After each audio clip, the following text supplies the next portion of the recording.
right. Good morning. Good morning. Hope everybody can hear me out there. We got a weird echo in here. How am I going to fix that? Don't know if I'll be able to. Anyway, hope you guys are good. I am in Arlington.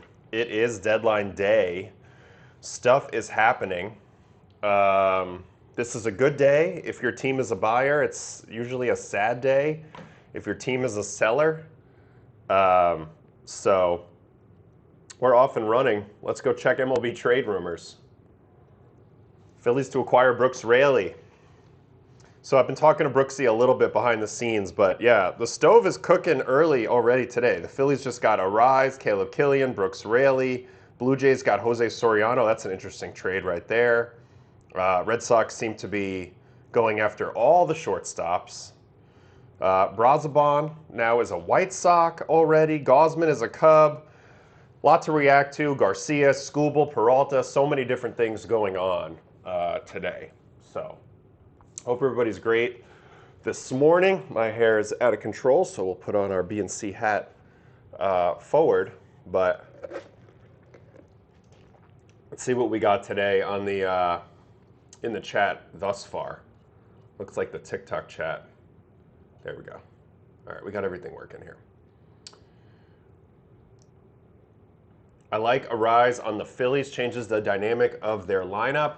They did need some more guys. They were one of the most incredibly top-heavy teams in terms of production so far. So it's another lefty, but a lefty that can hit lefties. And I don't know. It'd be interesting to see what this means for Bohm versus righties. Do they play Stott at third now? I don't know. We'll see. Helping out the Phillies for a hope-to-be prospect. Love to see it. Yeah, this doesn't seem like a very Metsy, exciting thing to do. Yeah, says I hate today. Thoughts on the Jays trade? Haven't looked at it yet. We're going to go through all these trades as much as we can. And yeah, I get Logan Webb tonight. I'll be doing the Giants-Rangers game, whatever's left of the Giants after today. We'll see how many moves they make, but this should be interesting, to say the least. All right, what else we got here? Can't believe the Angels are selling. Well, they kind of have to, right? I mean, I know why you say that, though, because it's been a long time since they've actually sold when they're supposed to, but we'll see.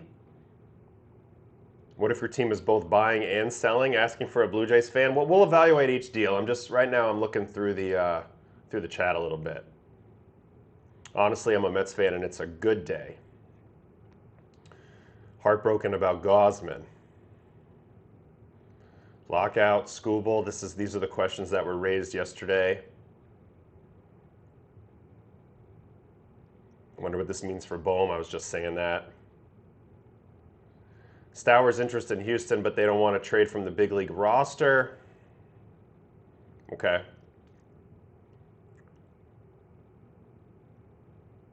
Well, he'll be doing something today. They've already set themselves up to do something. I was a little surprised they gave up Giovanni Cruz in the trade for Garcia yesterday, but it's a trade you probably make every time, but pretty interesting.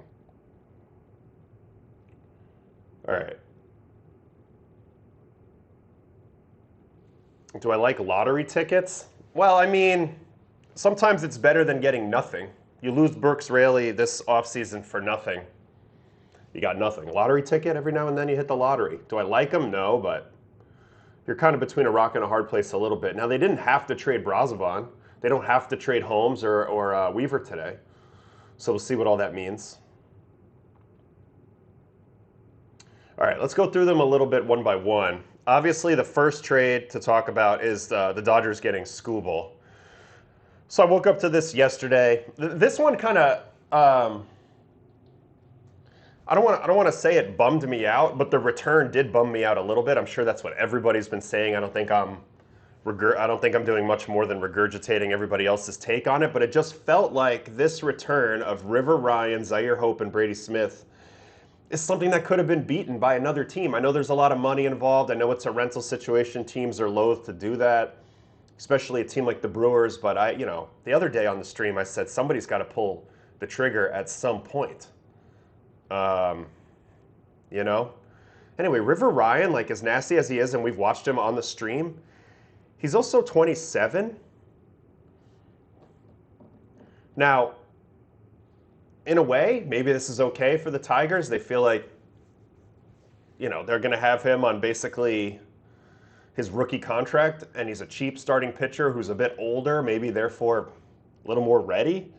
But they're going to have River Ryan as a 27-year-old who's been often injured, which to me was a big kind of a red flag in this trade a little bit, just going after a majorly injured guy. Obviously, Zaire Hope is the main piece. Here's Brady Smith. What was Brady Smith doing in the minors this year? Well, he had a 5.26 ERA in high A, no, in regular A, and even worse in high A. Oh no, that's RA9. He had a 3.88 ERA in A. I don't know. I mean, this guy's a million miles away. He does have a lot of strikeouts, though. 113 and 74 and a third. Let's go look at the top prospect list now. So this was probably updated. All right, so Max Clark just got sent up to the big leagues. Zaire Hope is now the number 2 prospect of the Tigers. So, I mean, the writing was on the wall, but it's not like this team's not going to keep trying to compete. I just felt like this package could have been defeated by another team. And the Dodgers, not only do they strengthen themselves, they weaken their opponents. The teams that are going up against them that could have maybe grabbed him, they don't get to grab him now. And I'm talking about Skubal. Anyway, here's the big piece, Zaire Hope. He was the 3rd huge outfield prospect on the Dodgers AA Tulsa team. 50 hit grade, 60 power grade, 55 run grade, 60 arm, 55 field, overall 55.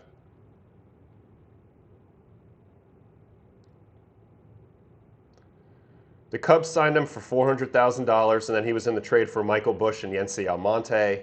He's had great stats this year, batting left-handed. Not a tall guy, but we've talked about how like tall guys with that pack a punch sometimes are really good in the modern MLB. 293 this year in Tulsa, 369 on base, 530 slug, 900 OPS essentially, 899.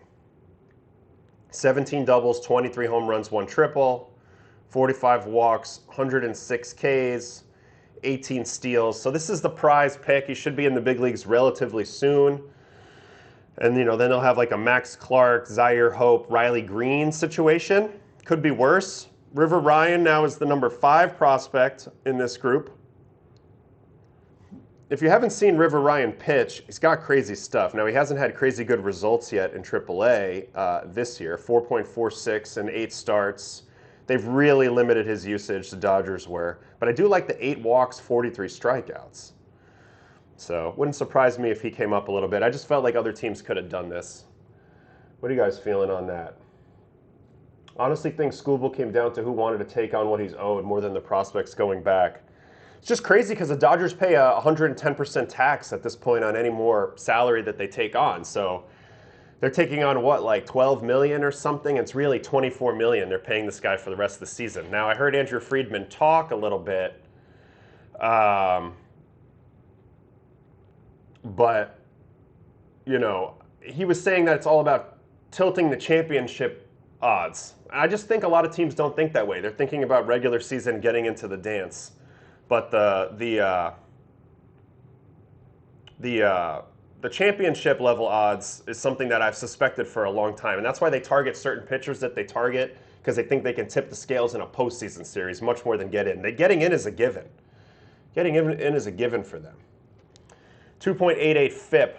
Yeah, PCL, you don't have to tell me. I pitched in the PCL for 3 years. You're right. FIP probably a better thing for River Ryan. He's just a weird prospect, being that he's older.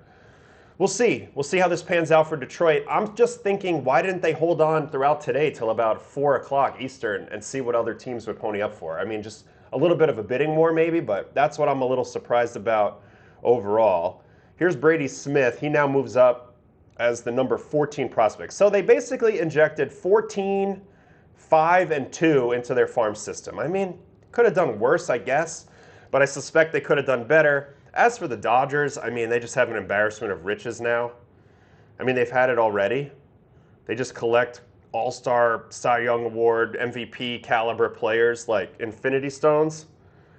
But here's the current rotation. Now, this is all jacked up out of order. In the postseason, I'm guessing it goes Yamamoto, Skubal, probably Shohei if he's healthy.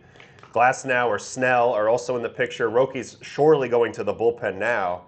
And this move, I mean, it just gave them that much more flexibility, protection from injuries. Obviously, every team would love to do it, but not every team was willing to do it. So it's pretty crazy. And now they get to kind of introduce Skubal to the Dodger way of things, see if they can't woo him throughout this process this year, and then try to sign him in the offseason.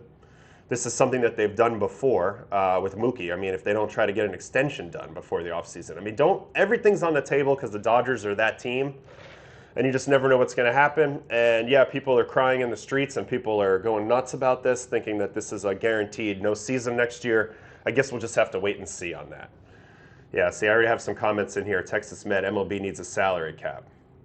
See, and then some people are saying floor. I mean, this is going to get ugly this offseason. There's no doubt it's everybody against the Dodgers in a way right now, even the fans. So that's just kind of the narrative that we're at. We're kind of stuck at that point. All right, so that was the Dodgers Skubal trade. Obviously, it makes the Dodgers better. It's not, you don't need a lot of analysis to say that. It's just one of those things, man. Scooter Sco says, Adam, it's 100% no season next year. Yamamoto, Skubal, Ohtani, insane trio to roll out for a playoff series. Don't forget Snell, two-time Cy Young Award winner. Don't forget him. Don't forget Glasnow. It's crazy what they could do. I guess ideal scenario pitching matchups like ever would be them matching up maybe against the Phillies and the CS. Then you could get Wheeler, Luzardo, Sanchez versus that trio. And then World Series, if it was the Yankees, you could get Cole, Schlittler, Fried in some order. And then, you know, I guess that could be matched in a way. But the Dodgers also have the three-headed monster offensive guys, plus Muncy, plus, you know, Will Smith when he comes back and everything. So Dodgers are the odds-on favorite. Anyway, that's the first big trade. Second big trade, Rays getting Freddy P from the Metros. They give up 3 prospects, Aiden Smith, Emilian Pitre, and Gary Gill-Hill. I think this was a good gamble for the Rays. He's cheap, so he fits them. He's going to give them another potential starter. They're still in first place in the AL East. I don't mind this move at all. He's going to get to pitch in the controlled environment. They'll see if they can't straighten him out. Anytime the Rays get a guy, you always suspect they're going to do a good job with that guy.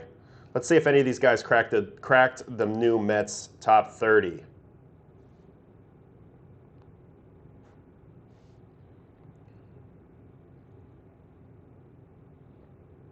Hold on, let me just try to remember what their names were. Aiden Smith, Pitre, and Hill. Smith, Pitre, and Hill.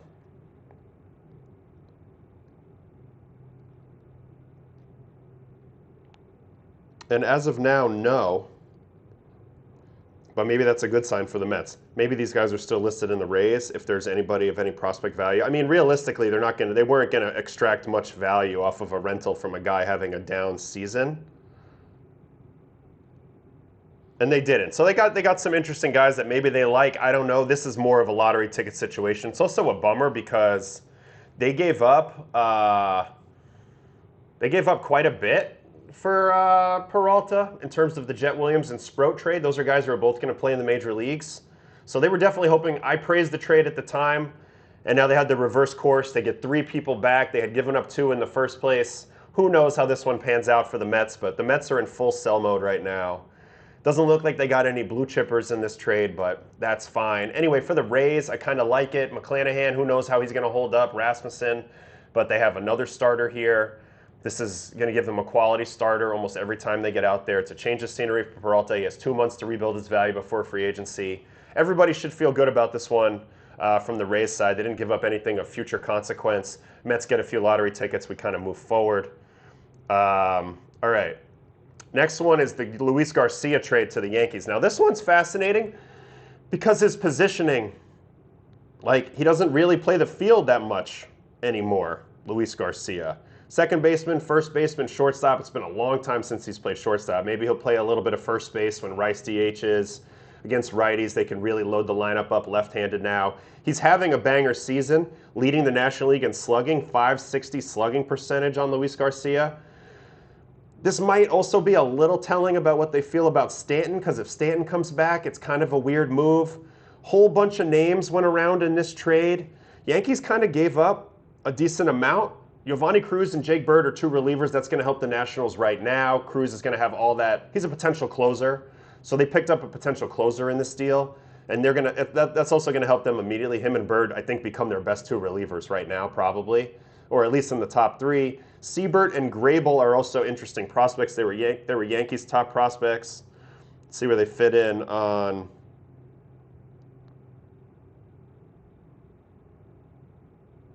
here. Ben Grable now is the 26th best prospect in the Nats system. He was having a great year. He was a relief pitcher in the Yankees system. He had moved up to Double-A. On the season in aggregate, 32 games, 4 saves, 36 2/3, 56 Ks, 10 walks, .85 whip. So another relief prospect. It does seem like Paul Taboni has been gathering as many pitchers as he possibly can. Who was the other guy they gave up? Siebert.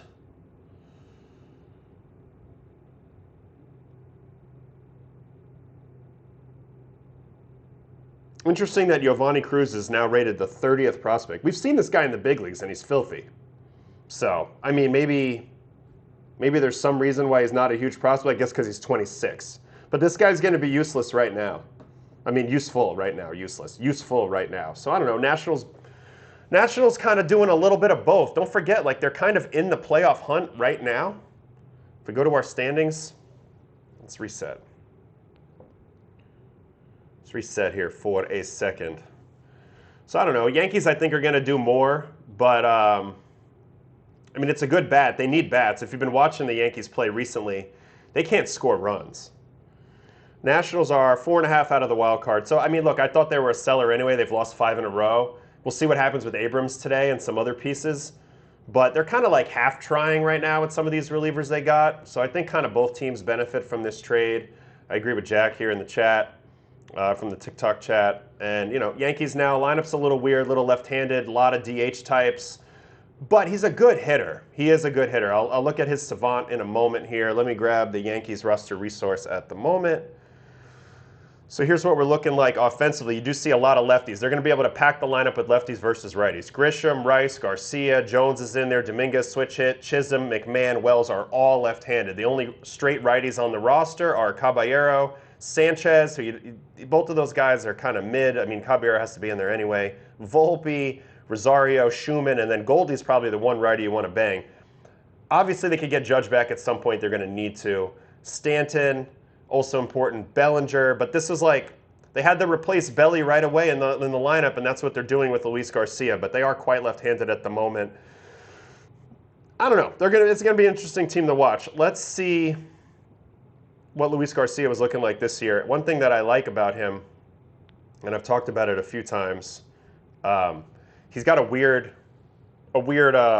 heat map of where he likes the ball. He likes the ball up and in, which makes him kind of a weird guy. Also has a lot of pull side pop, which should play in Yankee Stadium. I mean, he's having a hell of a season.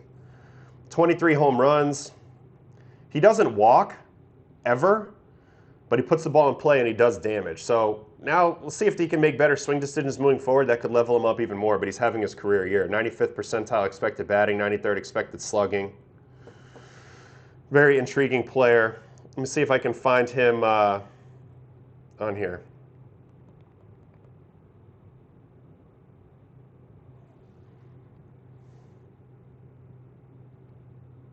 This is what I was talking about a little bit. Look at the up and in quadrant on Garcia with the red. To me, this is a very fascinating profile because a lot of four-seam pitchers that get lefties out, guys who are put in the game to get lefties out, feature a four-seam at the top. And he can kind of cover it up and in. That's all like, or cutter. So fastball and cutter up and in, you got to be careful with this guy. So everybody attacks him a little bit differently, and I think it's nice to have a little bit of lineup diversity even within your left-handers.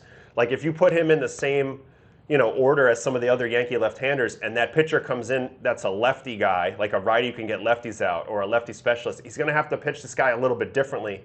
So anyway, I kind of like the diversity point of it. But he's been a monster. He's been a monster, and it's cool to see him on the Yankees now. I faced this guy for years in the NL East. All right, so that was the Garcia trade. Also, the Yankees did a Camilo Doval trade. This was basically just the Yankees didn't think they could fix him anymore. They could trust him in the playoffs. So they shipped Camilo out to the Pirates. It's a change of scenery for Camilo. He goes to the Pirates. They're still fighting. They're still fighting for it. This was a experiment that ultimately didn't work out. They got him 1 year ago at the deadline. 1 year later, they ship him out. Obviously, under the hood, there's some things to like, but we also know you can't really trust him. He can't really face lefties. He can't really hold runners.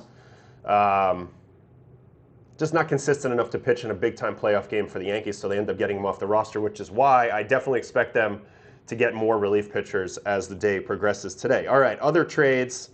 Gausman to the Cubs. I know this was a sad one for Blue Jays fans because Gausman was a great Blue Jay, and this really did signify the end of the run for the Jays off of last season. They're not going to have another magical run in them this year, despite really not being that many games out. But they had to make this move. They end up giving Gausman to the Cubs. Cubs were desperate for starting pitching. I expect them to do even more here in the starting pitching department. But Gausman goes over there. He hasn't had his best season ever. But if he can find his form, I think he's a playoff starter for them. You know, he's shown the ability to shut down big-time lineups in big-time games. Here's Gausman's raw stats on the year. 5-10, 4.38 and 23 starts, 127 and a third, 127 strikeouts, 1.29 whip. Looking at his percentile rankings from this year to last year, they're not all that different. We all know what it is with him. It's the fastball and the split. Now he's pitching in front of an incredible defense. That should probably help him. But it's been fascinating to watch this season fall apart for the Blue Jays. You know, Vlad just never got going. A lot of injuries to the pitching staff, and they just could never get in rhythm. And now, you know, essentially one of their big-time starting pitchers is out in Gausman. Did pitch good in his final start for the Jays. 5 2/3, 1 run. Did give up 9 hits in that game. But, I don't know. Started off pretty good. 3.38 in April, 3.18 in May, and then a really rough June where he had a 6.47 highlighted by back-to-back starts where he got rocked.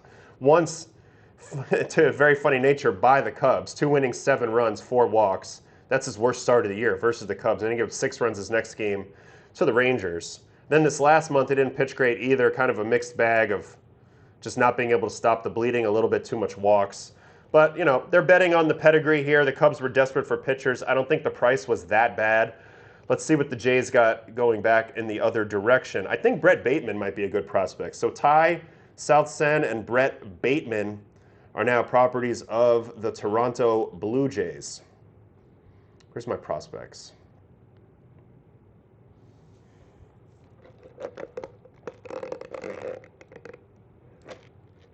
Yeah, so now they become the number 17 and number 20 prospects for the Jays. Ty Southsen, I don't know how to say this, but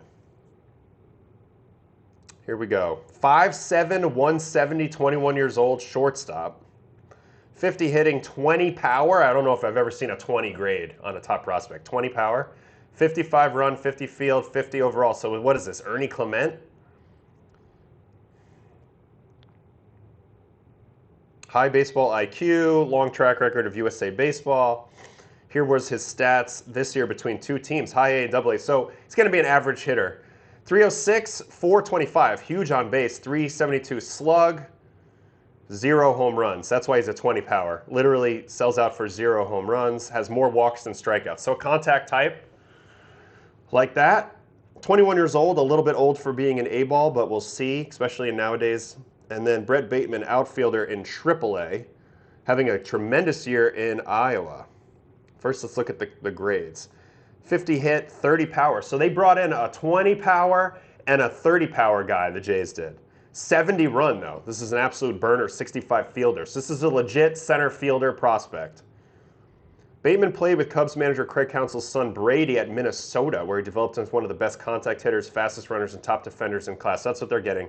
Contact hitting and good defending. So interesting little move here for the Cubs. They pick up, I mean for the Jays, they pick up 2 contact hitters in this trade for Gausman. 312 average, 430 on base, 421 slugging, 851 OPS, 60 walks, 66 strikeouts, 20 steals. You know, I don't know, man, but doing this show this year, I've noticed a ton of guys that are fitting this mold a little bit more now. Unbelievable defense, base running, speed, contact, not necessarily all power, on base percentage, table setter type of guys. Seems like there seems to be more room in there. We'll look at the Soriano thing as well in a moment. He's my friend. I went to the first Myrtle Beach game and the second Myrtle Beach game. Okay. Good at stealing bases. So interesting here with these 2 guys that they got from the Cubs. Speed, defense. And then the Jays made another move. Now this one was surprising, and I don't even know what the Angels ended up getting. Angels end up trading Jose Soriano, which is something that I mentioned could happen months ago. But they trade him to the Blue Jays, who are not really going for it. I know he's got more control, so this is the way of the Jays getting another really high upside starter into their team.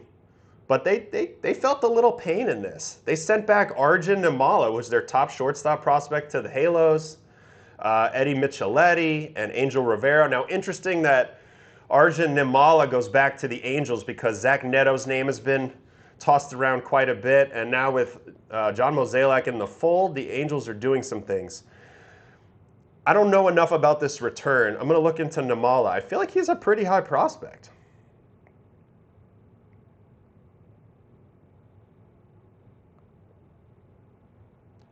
I don't think this went through yet, so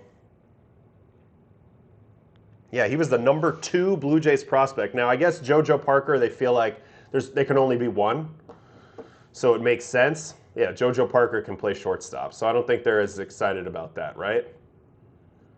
Still don't like losing Gausman, but hey. Yeah, and they got Jose. He was dominant to start the year. Very true. But this is an interesting trade, and kind of on both sides, like I just mentioned. Been hearing a lot about Zach Neto out there potentially today. This could be a potential Zach Neto replacement. This guy's been all the way up to Double-A, New Hampshire, Arjun Nimala. Let's look into his bio a little bit. 45 hit grade, 60 power. So this is a little bit on the other side of it. 50 running, 60 arm, 50 fielding, overall 55. Nimala drew tons of pre-professional interest for his projection, considering he's only 17 years old, entering the 2023 draft. He was the 20th overall pick with the Jays.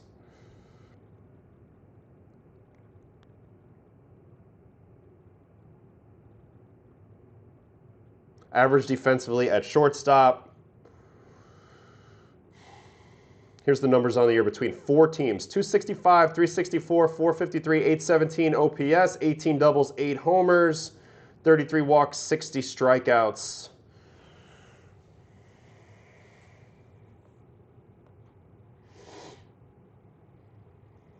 I'm kind of curious about Arjun Nimala a little bit.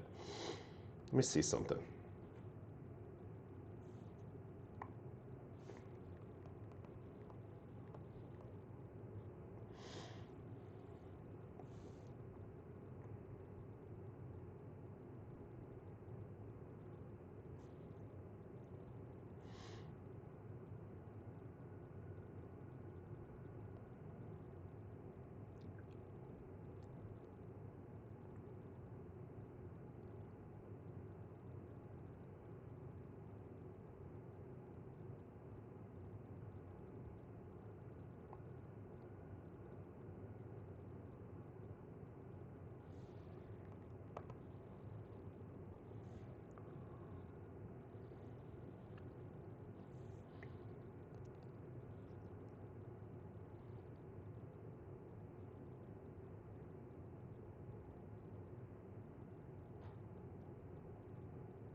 All right, here's Nimala, hardest hit balls.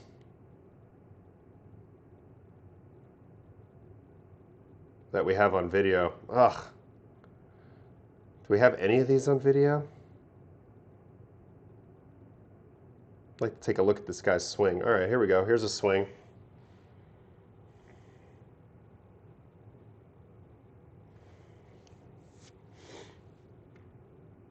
That was a crazy play. All right, he's got a little bit of a, man, almost no load. So I like that from a quickness standpoint. And he packs a little bit of a punch. What was this hit? 106? 106.6. See this one. Just cherry picking a few swings here. I see a little bit of Byron Buxton in his setup. A little bit. A little different, but a little bit of Byron Buxton. Keep the backhand, back palm up through the ball. Let's see if we can find any more videos here. This is 99.5. Hey, you see how he keeps the bottom hand up? Wants to stay upright in his stance. I'm kind of curious. This is a big prospect to give away. I know they got a really good pitcher coming back. I kind of like the move for the Blue Jays. Haven't heard anything about this guy being like a potential superstar or anything, even though he was the #2 prospect of the Jays, and now he's an Angel. So anyway, I'll watch another swing or two, and then we'll move forward.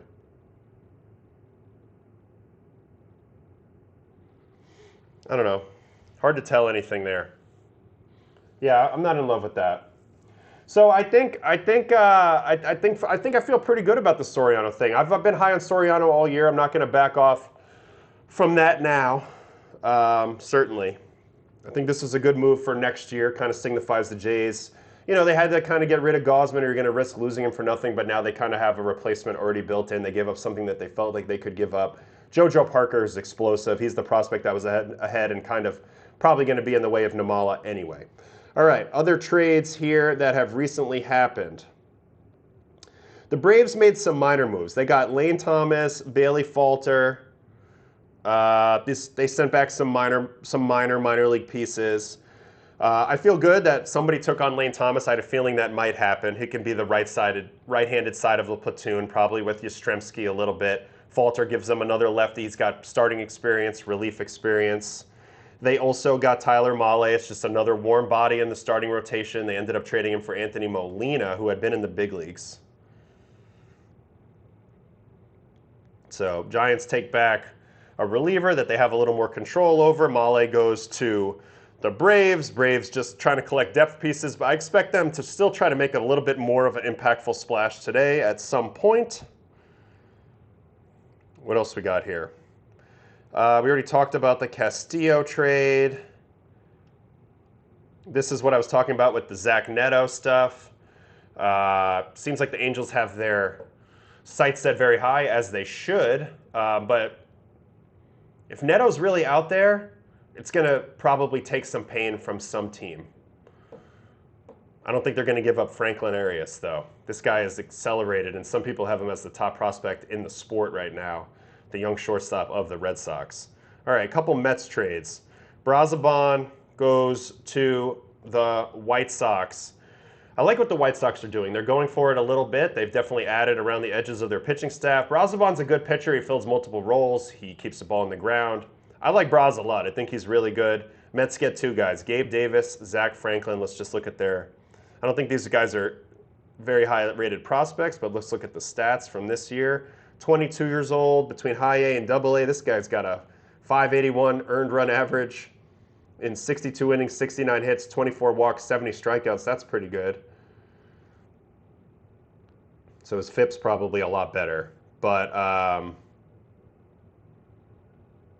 they're going off strikeout to walk ratio and probably some stuff, I would imagine, from this guy. Gabe Davis. And then they also got Zach Franklin back. Relief pitcher, up in AAA this year, had 14 walks and 60 strikeouts in 45 innings, so that's encouraging. 27 years old, so probably another guy for the Mets to churn through, but they did grab two pitchers in this trade for Brazoban. I'm a little sad that it didn't work out with Brazoban staying a little longer, but I thought this was a good move for the White Sox. A lot of these Mets pitchers in the relief corps have been really strong this year.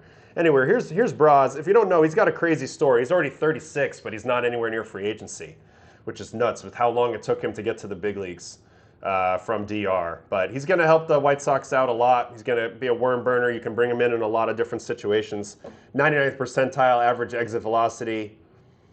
Has struggled a little bit when been thrust into the huge high leverage, but I still think he's got the type of arm to be capable of that. Let's go look at the White Sox pitching staff at the moment and just how they functionally improve their club here. We know about their offense. All right, so starting pitching, they got Castillo in there. So Davis Martin we like, Sean Burke we like, Castillo we like, Schultz is young, figuring it out, Anthony Kay, that's fine for your 5 spot. And now in the bullpen, Taylor's pitched well, Hicks has pitched extremely well as of late, Newcomb, Brazabon, Murphy. They have some names here. Some guys have done all right. Hudson's an interesting matchup guy. White Sox are definitely going for the Central, and I think that they could keep going, but Brazabon was a nice get for them. Nice get for them, not a lot of pain felt. All right, next Mets trade, and this one's been talked about a lot. We haven't talked about Arraez yet. We'll get to him in a second because this is the Phillies. So the Phillies get Brooks Raley. Phillies were desperate for relief pitching, especially left-handed relief pitching. Tanner Banks really hasn't been it. And Brooks is old, but Brooks is solid, man. You know, Brooks, when he comes in the game, he's going to throw you strikes, and he's going to get it done. Come on, Internet. Give me some Internet. Yeah, we'll talk about Arraez next.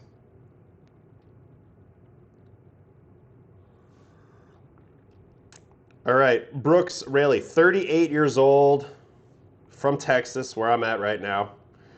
Anyway, we knew he was going to get traded just to where. But if you haven't noticed, Brooks Raley's been on an absolute run ever since 2022. This is his last chunk of games, 209 games. His last 209 baseball games that this man has come in, he's produced 5 WAR, 2.42 ERA, and 209 games. He's finished 30. He's got 9 saves.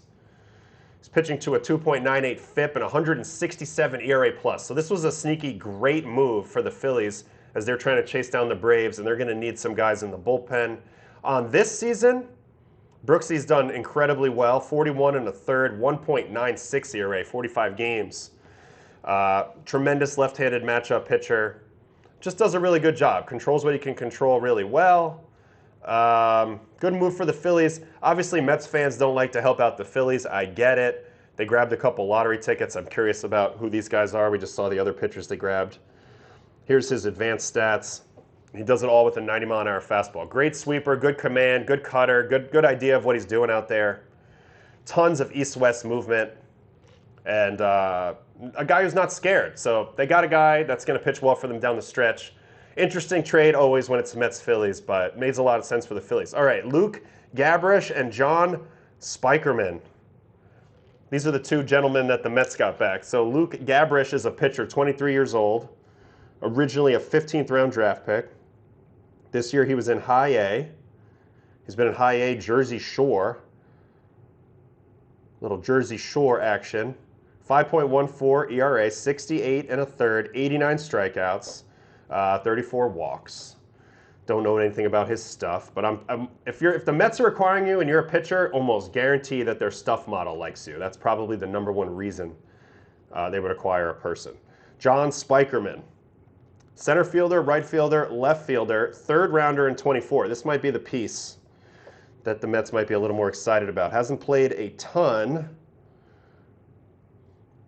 this season. Only 32 games played. Does have a 754 OPS. Has hit 0 home runs this year.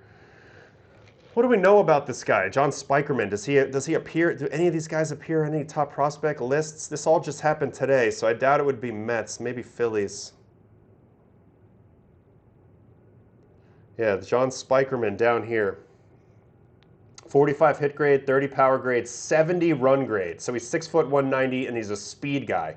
Another one of these speed guys showing up. 60 arms, 60 field. So this is an elite athlete outfielder type. Ever since Spikerman showed up on University of Oklahoma's campus for a freshman season, he's shown off explosive speed and athleticism.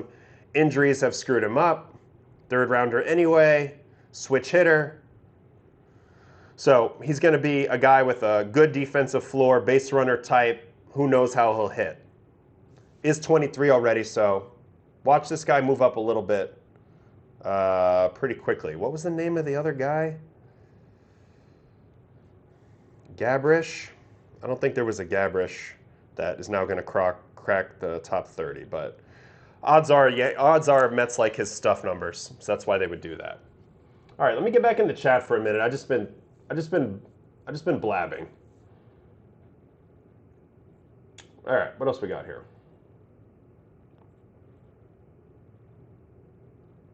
Are the Yankees going to make a splash? I mean, I think they're going to try to do some more things, certainly in the bullpen, and I think they're trying real hard for a catcher, third base, or a shortstop upgrade, but I don't know. You know, you got to line up on trades. It's easy to say it. It's hard to actually line up sometimes.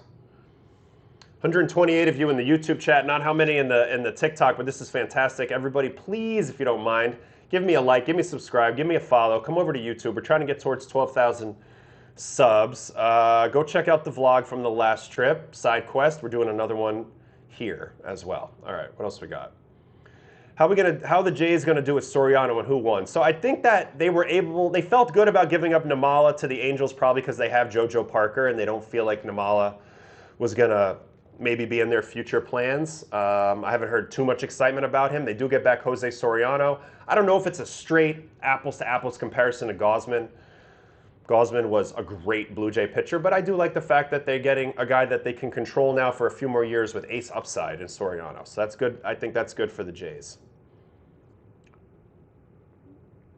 All right, there's so much stuff in the chat here. You guys are great. I'm pissed. I don't like the return for Brazoban nor Raley, especially to the Phillies. Yeah, I mean, look, the bottom line is these guys are pretty low value. Raley's a rental. Brazoban's old and kind of you might have him for a little bit, but he is what he is. And they weren't going to get back much more than lottery tickets. And if you hit on any of these players, then you win the trade automatically. But if you don't hit, I mean, it's not like a huge loss, but I get it sucks to help out a division rival. Rangers got to sell, right? Well, let's see where they are in the standings right now.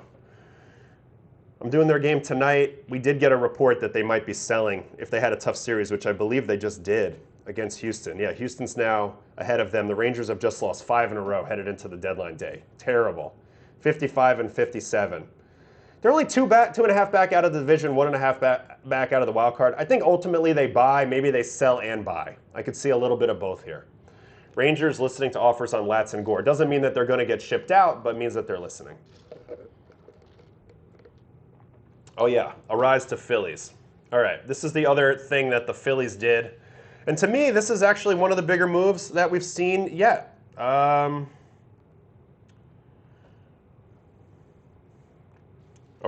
and Caleb Killian. So here's the trade. Phillies get Arraez and reliever Caleb Killian from the Giants. Giants receive Ramon Marquez and reliever Marty Gayer in return. Those players were not on the 40-man roster. And anyway, they're getting a very intriguing player to add to their offense, which has looked really, really bad since the All-Star break. And Arraez is having maybe his best all-around season of his career. He's 98th percentile in outs above average at second base after he was a horrible defender in recent memory. So this was a huge turnaround. Thank you, Ron Washington. Now that makes him a two-tool player, defender and elite contact hitter, hitting .324 for the .318 lifetime career hitter, .360, .440, .800. I think this is exciting for the Phillies. He's a different type of player. I know they're very left-handed. I don't really care. He can hit lefties. He can hit righties. He's going to get on base. Functionally, that's huge. If they can get him in front of Schwarber or Harper, that's great. If they use him in a different capacity to come up with runners in scoring position, 2 outs, don't mind that either. I like the way that Dombrowski was aggressive here. As for the return, Ramon Marquez and Marty Gayer, were any of these guys on Phillies' top prospects lists?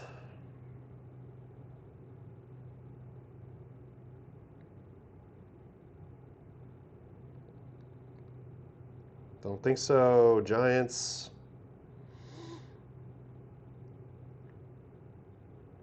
Don't think so. Right-hander Ramon Marquez going back to the Giants. This guy is 20 years old, 6'2", 182, starting pitching prospect. 20 years old in A ball, having a nice season, very nice season so far. Between A and high A, 1.68 ERA, 59 innings, only 29 hits, 19 walks, 93 strikeouts. Who is this man? This guy's having a burner of a season. So Giants are getting back an insanely good performer in the low minors who has a career strikeout per 9 of 13. This seems like a big deal. Marquez is 4th on the Phillies list. You're right, I missed that. Let's go back. I was going to say, with these stats, this guy's got to be a dude. Oh, there he is, Ramon Marquez. 50 fastball, 45 slider, 60 changeup, 50 control, overall 50. Already 19 years old when the international signing period started. They got him for 10 grand out of Mexico, and now they're flipping him for Arraez in a pennant race. But this is a big pull for the Giants, right? Just based off those stats I just saw. He's getting an absurd amount of swing and misses and chase while also eliciting weak contact on the ground. His best pitch is an 80-mile-an-hour changeup that features a ton of sink and tailing action. Fastball's 92, 94, tops 96. Doesn't have as much spin capacity, but is a big-time changeup guy. So the big question is, can he find a breaking ball? Is there any video on this cat? We need some video on this guy. Probably make me watch an ad here, but yeah, we'll look at Caleb Killian in a minute. Really young, too. I kind of like this return for the Giants, considering they weren't going anywhere. We won't give the ad any love. We'll wait the 10 seconds here. The stats were crazy. They just jumped off the page right there. I mean, that was insane.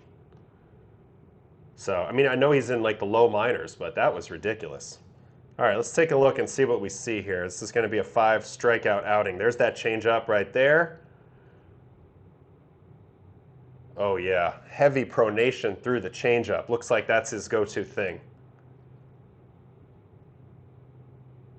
That might have been a breaking ball. There's the changeup. Wow. Another changeup there. So the changeup's going to allow him to maybe be a little more platoon neutral, give him a chance to stick at starter. There's the fastball. A little bit of funk to the delivery, honestly. Let's get another video on this guy.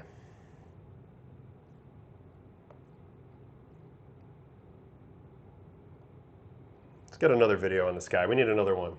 Changeup looks good.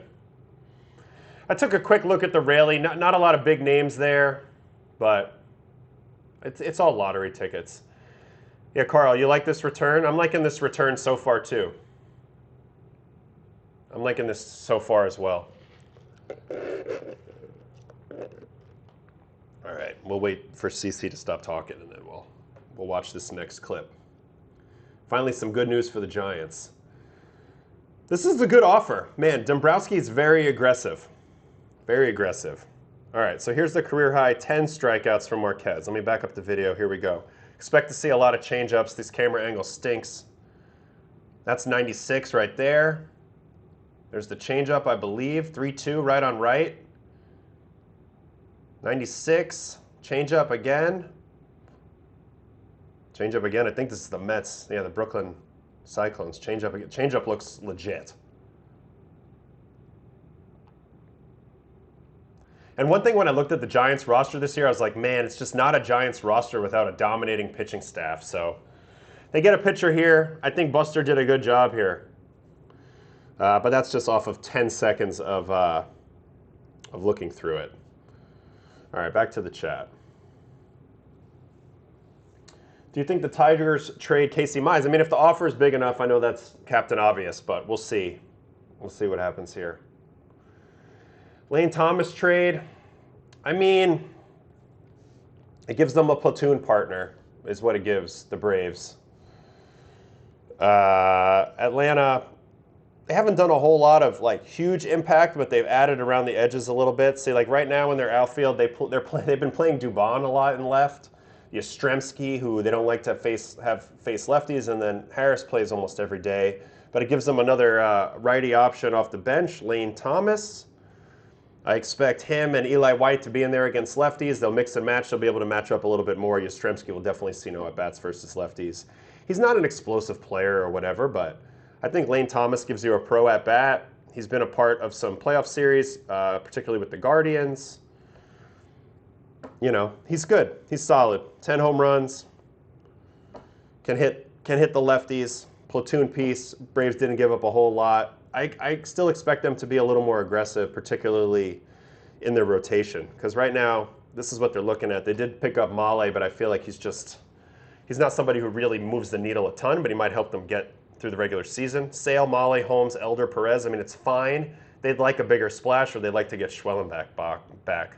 Schwellenbach back. But I don't know. We'll see. We all love their bullpen, especially the top 3 or 4 guys. I know Suarez is out right now. But I don't know. Not a huge splash, but definitely useful. Are they in the market for Hunter Green? I mean, they should be, right? They probably should be. Probably should be. What will the Angels get for Neto and Detmers? Probably a little bit more for, I mean, Neto's going to net them something big. Detmers, probably-ish, big-ish, but not as much. Not as much.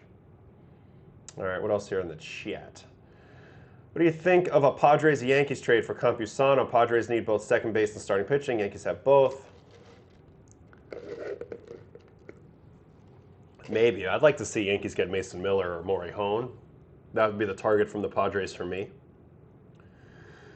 What do you see the Red Sox doing today, and do you think they should keep Franklin Arraez off limits? So Franklin Arraez has really been elevated now. He's the Red Sox top prospect. He's having a killer year. I think some people have him as the top prospect in baseball. 20 years old, now in Double-A. 60 hitting, 40 power, 40 run, 55 arm, 60 field. So he's a 60 hit, 60 field. Seems pretty solid, 20 years old.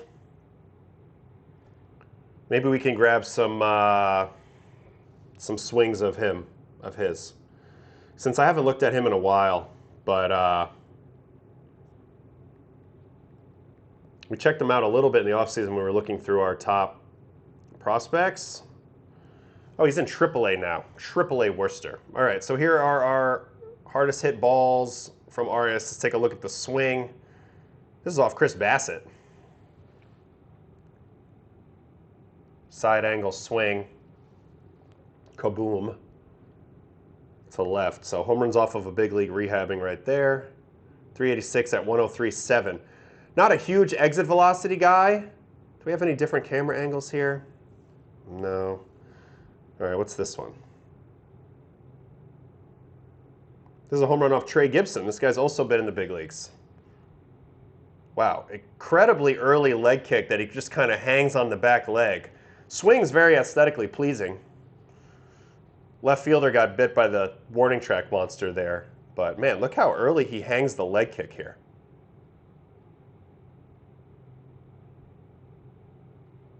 I do like the swing. I have to say, I like the swing. You guys like the swing? I like the swing. Nope. Nobody in the Red Sox farm should be untouchable besides Ianson. Sell high. That power jump is not sustainable, he says. Okay. Okay. Let's see what else we got here. Just trying to get some swings. Here's a double on a slider. 102.6 off the bat. Does not have high-end exit velocity. I'll give you that.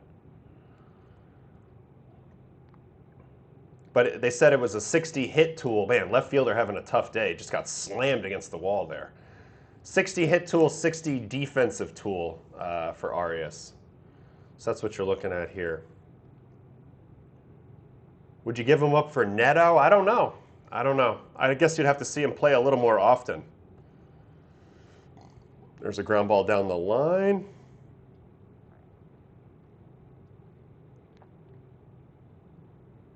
This is off of Cade Povich. This guy's been a show pitcher for the Orioles as well. I'm seeing just a lot of pull side everything so far.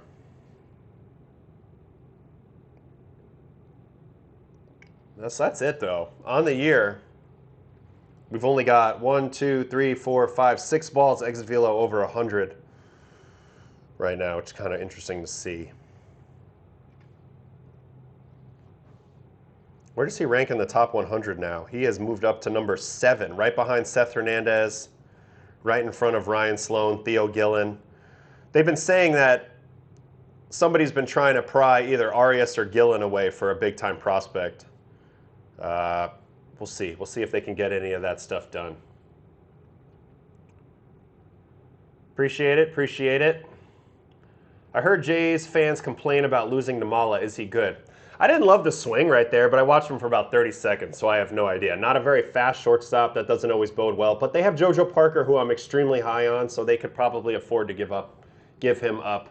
And I think they felt like Soriano would help them in their competitive window, hopefully next year, a little bit more. There's no hate. Big Sox fan, definitely not Neto. I agree. I wouldn't trade Arraez for Neto right now, personally. He's no Andrew Fisher. Not many are. Not many are. He's having a boss of a year. I wish he would get called up even further up the line. Appreciate you, Ranger Blue. Appreciate you. Just realized you think Lindor gets traded. I do not think Lindor gets traded. Definitely not. Definitely not. Boston always overplays their prospects. I mean, look at their last #1 prospect. He's terrible. He's not you mean Roman Anthony? He's hurt. I mean, I guess Marcelo Meyer, you're a little frustrated about. Christian Campbell, I get it. But Yankees and Red Sox, Dodgers, all these players tend to get a little hyped. That's been going on since the beginning of time. Will Mason Miller get traded? I'm going to guess yes, but I do not think the Yankees will give up Lombard for him. So I would guess yes, but I do not think they give up Lombard. Thoughts on reports Bryce Harper is moving to the outfield, Bohm to first. Wow. That's interesting. Harp hasn't played the outfield in a long time. He's kind of been stuck at first base for a while. Interesting move if that's what they decide to do, to kind of clear up the space with Arraez, Bohm, Stott, all of that. We'll see how they play it. We'll see how Donnie Baseball works through this. As a Sox fan, I really don't want Neto, but with recent moves, it feels like Abrams might not go. Yeah, I don't know if Abrams is going to go either. I don't know. Red Sox got to be smart here. This is an interesting day. I don't think Abrams is necessarily going to happen either. We'll see. We'll see.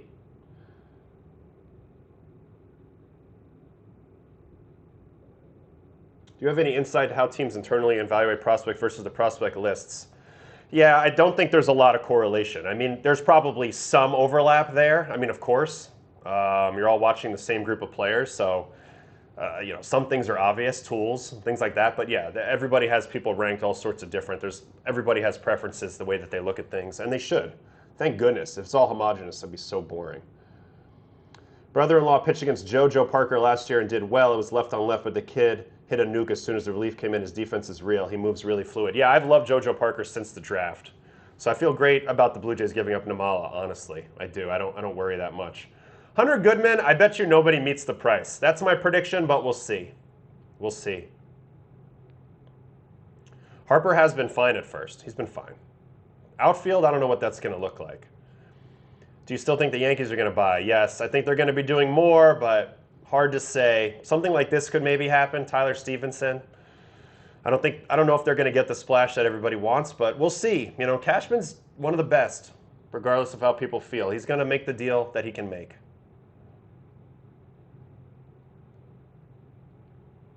I don't think Jeffers is going to go. Twins are obviously buying, so I don't think Jeffers is going. I don't think Joe Ryan's going. I don't see it. Maybe Jeffers, but I don't see it. I really don't see it. Have not talked to JMO since he got DFA'd with the Cubs. I did see he spent the last week at Tread, so he'll get picked up. He'll be fine. I'm not worried about him. Do you think Peralta gets his act together with the Rays? I bet you he pitches pretty good for the Rays. I do. I haven't seen a lot of guys go to the Rays and suck. So that would be my guess. Man. The Rays, so the Phillies, we just talked about this. Phillies gave up a big piece. A big piece, in my opinion, at least off of the early return to the Giants. It's this guy right here, Ramon Marquez. We just watched him. Really good changeup, unbelievable stats in the minors. He's got 93 strikeouts and 19 walks in 59 innings this year and a .81 whip. So I like that. I like that a lot. All right, let's take a little break. If there's any more trades that you guys want me to go over that we haven't looked at yet, please let me know. Let me refresh MLB trade rumors. There's going to be more stuff happening throughout the day, but we should do some weekend review. Took us an hour to get to the standings in earnest, but Monday, August 3rd. Let's get to the standings. Oh, J-Mo got traded to Toronto. No kidding. He was in a trade there? I didn't know that. That's great for him. Go to Toronto, he'll love it. The fans will love him too. Hopefully he'll be good. I mean, he's kind of a rental. His thing's up, but I do love J-Mo. Yeah, I was thinking about watching Cole. He pitched pretty good yesterday, right? Man, why do I keep hitting the stupid Polymarket thing? I don't want to talk about that. I shouldn't even said that word out loud. All right, standings. Tampa Bay 2.5 up on the Yankees. Boston lingering 5 back. They've won another 5 in a row. They're the hottest team. I definitely see them being a factor in this division, if not straight up winning the division with how good they're playing. Blue Jays have been selling and oddly buying, meaning they're gearing up for next year. Orioles have been stuck. They have not done much. White Sox in first place in the Central, and they're adding. I like what they did with Brazoban, Castillo, a couple things that they could do without tearing down their core. 3 up on the Guardians, 4 up on the Twins, who also appear to be buying, but also incrementally and a little bit lower fashion pitching, stuff like that. Detroit, they sold Skubal. They're 5.5 back, 2.5 back. We'll see what else they do. Will Mize get traded? Good question. AL West, Houston just beat the tar out of the Rangers, kind of separating themselves just a smidge. We know they're going to buy. They feel good about their team. Rangers, I think they're going to buy and maybe listen, but we'll see. Mariners, they got to keep pushing forward, in my opinion. I'd be stunned if they traded a big piece like a Kirby, but maybe Hancock. We'll see. Expect to see Cade Anderson soon for them. Angels are in full sell mode. We'll see what that nets them. We've never really seen them in this spot, so that's interesting. Well, we've seen them in this spot, but actually acting on it. NL East Braves, 8 up. Phillies, way back in the division. Braves, will they make a big aggressive move today? I say yes, but I don't know what it will be. I think they could really use it because getting to the postseason is one thing, getting through it's another thing, and their rotation's not strong enough. Phillies have done some nice things. Arraez, Raley, they picked up that relief pitcher as well. Who was that, Gillen? No, what was his name?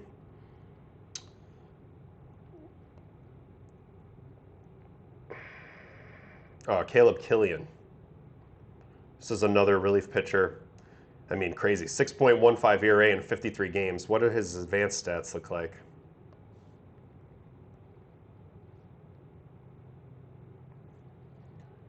Actually, really good. Oh, no. 4.26 ERA in 45 games. I don't know where I saw that other numbers for. 44 innings, 53 strikeouts. So they probably like his stuff.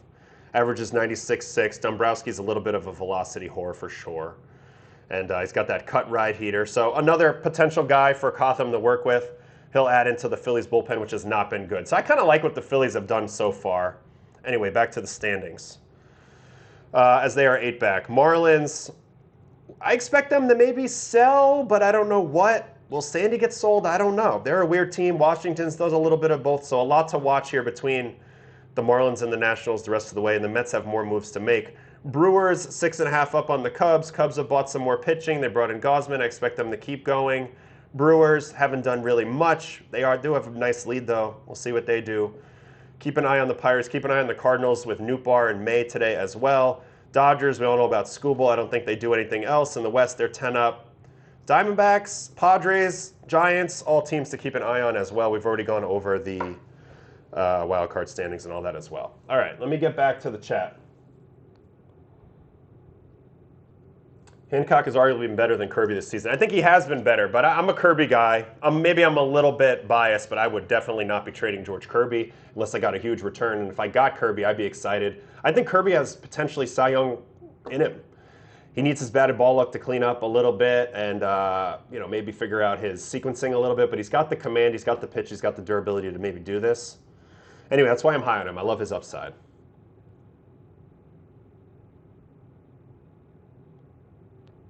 Kyle Freeland, first career complete game, saw that. And I remember the one that he almost got. He almost threw a no-hitter at Coors versus the White Sox. I want to say in like 17, 18. If you're running the Dodgers, you just shut down Shohei from pitching. No, I just try to bring him back slow. He can still impact the postseason with pitching. So I bring him back slow. I think the idea this year was to try to let him run and go for the Cy Young. Ultimately, the knee thing, a couple things held him out from maybe achieving that goal, but still a huge, valuable presence in the postseason. Massive. Do you think the White Sox should go get another reliever or catcher? Yeah, both. Those would be the two positions. Definitely more pitching. More is always better in the pitching department, and catching, it sucks that Teal's out. I wouldn't mind them getting a catcher as well. Thoughts on the Padres declining Will Warren for Morejon? I think that's a mistake for the Padres personally. I think Will Warren would be a nice piece for them in that rotation for years to come. I'm surprised the Yankees offered that up, but that tells you a bit about what Morejon's impact could be. So that'll be interesting. All right, let's watch some baseball. And if more stuff happens in the trade market, you guys let me know. I think we'll start with Gerrit Cole. He pitched yesterday versus the Cubs. Oh, wait, you know what? We haven't even looked at the coffee cups yet today. So let's at least see what the top performances were from Sunday, August 7th around the big leagues. Here were the offensive winners. Everson Pereira, 2 for 4 with a homer, 4 RBIs. Royce Lewis, who's been red hot for the Twins, who are buying, 2 for 4 with a home run, 3 RBIs. Tyler Stevenson, will he be traded today? 2 for 4 with a home run. WPA offensively, Luke Keeschel had the big moment, the oppo shot off of Munoz last night on Seattle, 31 WPA. As for the pitchers, Kyle Freeland, complete game, 1 run at Coors, incredible outing. Gavin Williams, this guy's been a monster, 5 2/3, 10 Ks. The Miz, 7 innings, 10 Ks. Complained about the mound a little bit. Angel Stadium, I agree, that mound is rock hard, not safe in day games. Liberator, 6 shutty. Urania, 6 shutty. Chase Burns, 6-1. Kirby, 7-0. Sandy 6-0, Anthony Kay 6 1/3 and 0, and I've been kind of poo-pooing him a little bit, but he's been pretty good this year. Solid for the White Sox. And then way down the list here, Gerrit Cole, 5 2/3, 5 hits, 3 walks, 5 Ks, 4 hits, 1 run. Also, Robert Stock, welcome back to the big leagues, my guy. 5 innings, 1 run. Proud of you. Really excited for you. And Jake Bennett also pitched for. A lot of people pitched yesterday. There's a lot going on around baseball. Prospects from Sunday. A lot of people were scratched just in case they get traded. Charlie Condon, 2 for 4 with a home run. Rynel Rodriguez, 3 for 5 with a home run. Also home runs from Jesus Mate. Josue De Paula, he's the one from the Dodgers that they did not trade. And then these guys pitched. All right, let's get to Gerrit Cole. I want to watch him first. There's some other pitchers to watch as well. Cole's been on a good run. He's been on a good run. No doubt about it. Coming out of the break, here are his last several starts since the All-Star break. Versus the Dodgers, 6-2, then 7-3 versus the Pirates, 6-0 versus the White Sox, 5 2/3 versus the Cubs today. 5 2/3, 1 run. So let's check it out. Yankees Cubbies from yesterday, Wrigley Field. I'm sure this felt familiar to him, being a former Pirate, NL Central guy. Just went over it, 5 2/3, 1 run, 3 walks, 5 strikeouts, 99 pitches, player breakdown, 60 four-seamers, tons of four-seamers. 17 sliders, 14 changeups, 8 curves, average 96.8. Man, the velocity's been tremendous. Very low whiff once again. I wonder if he didn't pitch to whiff in this game as much, though. The wind's been blowing in at Wrigley quite a bit lately. 70% first pitch strikes. Hedrick did get him out of a jam, I want to say. So let's go over to that game. Let's get into it. Cubs Yankees from Wrigley yesterday. Gerrit Cole on the bump. Let's watch his outing. All right, here we go. Yeah, the PCA, 10 pitch at bat to start off the game. Surgery. Allowed 11 home runs. The lefties have gotten him 9 times. Four seam. Huge four seam usage in this game. Slider, change, curveball to supplement that heater. Fouled off there. I want to say there used to be a weather tab on here. Yeah. So four seam, changeup, four seam. Here's a changeup. Cruise on into third base. PCA spoils that. Now to the curveball. The 2-2. Spoils that. 2 pretty good chase pitches in a row that PCA spoils. Here comes almost a 99 mile an hour heater. Off Pulls it down in. And now we're locked in at 3-2. Swinging at the right pitches. Man, PCA's gotten so much better. I mean, seeing 10 pitches here in the early going. This costs Gerrit going deeper in the game, and it's the first play of the game. Even if he gets him out, which he doesn't, he ends up walking him. This is a tremendous at-bat leading off the game from Pete Crow Armstrong. Great take there on the 3-2 slider as well. Great challenge here, too. They thought they had him on the backdoor slider. I'm going to mark balk. And they did not. Just a hair down. So leadoff walk. Here comes Seiya Suzuki. Four-seam middle. He's going away from the sinker. He's completely abandoned the sinker. I don't blame him. He wasn't getting good results early. I don't think he's locked in on that, but he's moving his fastball around pretty well, especially post All-Star break. So 2 fastballs in a row, and then 3 in a row for the strikeout. And that did play nicely at the top of the zone. So Seiya gets 3 fastballs for the strikeout. Honestly, the low fastball helped the high fastball play there. All right, here's Michael Busch. Backdoor slider strike. Here comes a heater. PCA probably looking to run at some point. Four-seam up and away. Nice pitch there for the swing through, and now changeup. So he comes back after the 10-pitch grinded out walk by PCA with back-to-back strikeouts. Swing and a miss. That's good pitching right there. That's big-time pitching. So nice job for G. And here's Bregman. At Wrigley Field. Here's Bregman. Little half swing ball. That was supreme Yankees. confidence from PCA there. Hey, his teammates. Appreciate you. Come throw me a subscribe. Like the stream. Come on over to YouTube.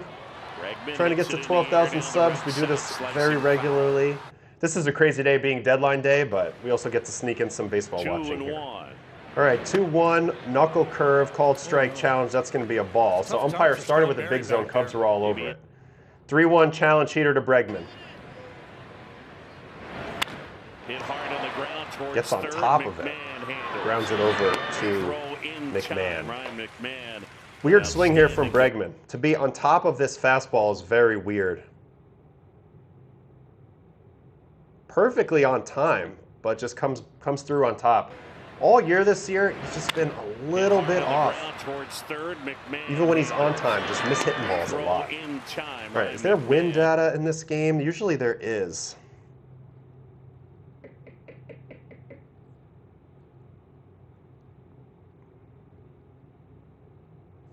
I don't see the weather stuff right now, which is weird. All right, anyway, second inning, Ian Happ. Fastball up and away ball. And catcher's gear. It's owned by Wilson. And this is pretty neat. The guys at Wilson made 1979. Changeup coming here. Number 15. That was probably a good pitch to hit, but he read that as in. Gold Glove Award winner, won an MVP. Four-seam up. That's a bit too high. Honor Thurman Munson. Yeah, it was blowing in hard. You can kind of tell by his strategy here of spamming a lot of fastballs. In, nods yes, just not afraid of contact in this environment today. Not worried about it as much. So, smart pitching. 2-2. There's a strikeout on the 98 up and away fastball. So he's been able to get them to swing and miss a little bit above the zone early. The fastball is alive. It's just crazy how easy and how well he's been throwing his fastball the last couple starts as he's figured out kind of the deception piece. And then the velo's just always been there. There it is. There it is. There's the wind. Negative 53 in from left, 46 right at the scoreboard, 32 from center. So blowing in hard from left. That'll give you some confidence on the mound. To just throw strikes. All right, 2-0 challenge. Here it is. Hit it, Nico. We don't believe you can hit it out with the wind. And that's going to go nowhere. Spencer Jones coming way in on that. And look at the wind blow it all the way back, almost to the dirt. Holy cow. 95.6 at 60. And that's a sketchy pop-up all day long. Look at the high home on this. Look at the route of Caballero trying to field this ball. I mean, Jones thinks it's his ball, and normally it would be. And then he comes all the way back in towards the infield. So, yeah, wind blowing hard. Great day to just go right at everybody. All right, Pedro Ramirez is next. And the fly ball to left. I can pitch with the help from that wind. I agree. I agree. I could pitch too. with this wind right now, throwing 90 and probably be all right. Great day to pitch in the friendly confines. All right, first pitch knuckle curve. So he'd been kind of worn out with pitch count a little bit. That helped. And he's also going to get a little help here with a first pitch out from Dansby. Four-seam in, rounded out. Now, one thing that I've always thought, when you're a four-seam pitcher, how are you going to get early contact outs? You're going to get a lot of foul balls. You're going to get a lot of swings and misses. I think this is a great location for first pitch four-seamers because guys would have to really cheat to get to that spot, and that's going to open up a lot of tunnels. This one's a little bit low, but you see the effect. It still jams Dansby, and it's a one-pitch out. So fastball middle in, let it kind of leak middle in is always a good pitch right on right for starters, unless the guy's super quick, like a Mookie Betts or a Nolan Arenado, and you think they might be in jump mode. All right, so that's the first out of the third. First one to Amaya. Here is Amaya, four-seam strike. A lot of four-seamers. Some work to do here. So if Cole has ditched the sinker, is he really just fastball, slider, knuckle curve to righties? Yes, an occasional changeup. Not a lot, but occasional changeup. I think his changeup can play down and away when he gets a righty diving at his fastball and goes after swing contact, but usually he'll throw a slider out of that tunnel. But yeah, he'll throw a little bit of right-on-right changeup, but yes, four-seam slider, knuckle curve. Pretty simple, but all three are plus pitches. Although I do think the fastball is not as plus as it used to be. I still call it plus because it's Gerrit. He knows how to utilize it. But it's not 2019 special Houston Astros Gerrit Cole fastball as much. See, here's the right-on-right changeup. And I like it. For him, I like his changeup away, right-on-right. He has like four-seam spin on his changeup, and it doesn't get a lot of drop. Like this one had 7 inches. This is actually more droppy for Gerrit.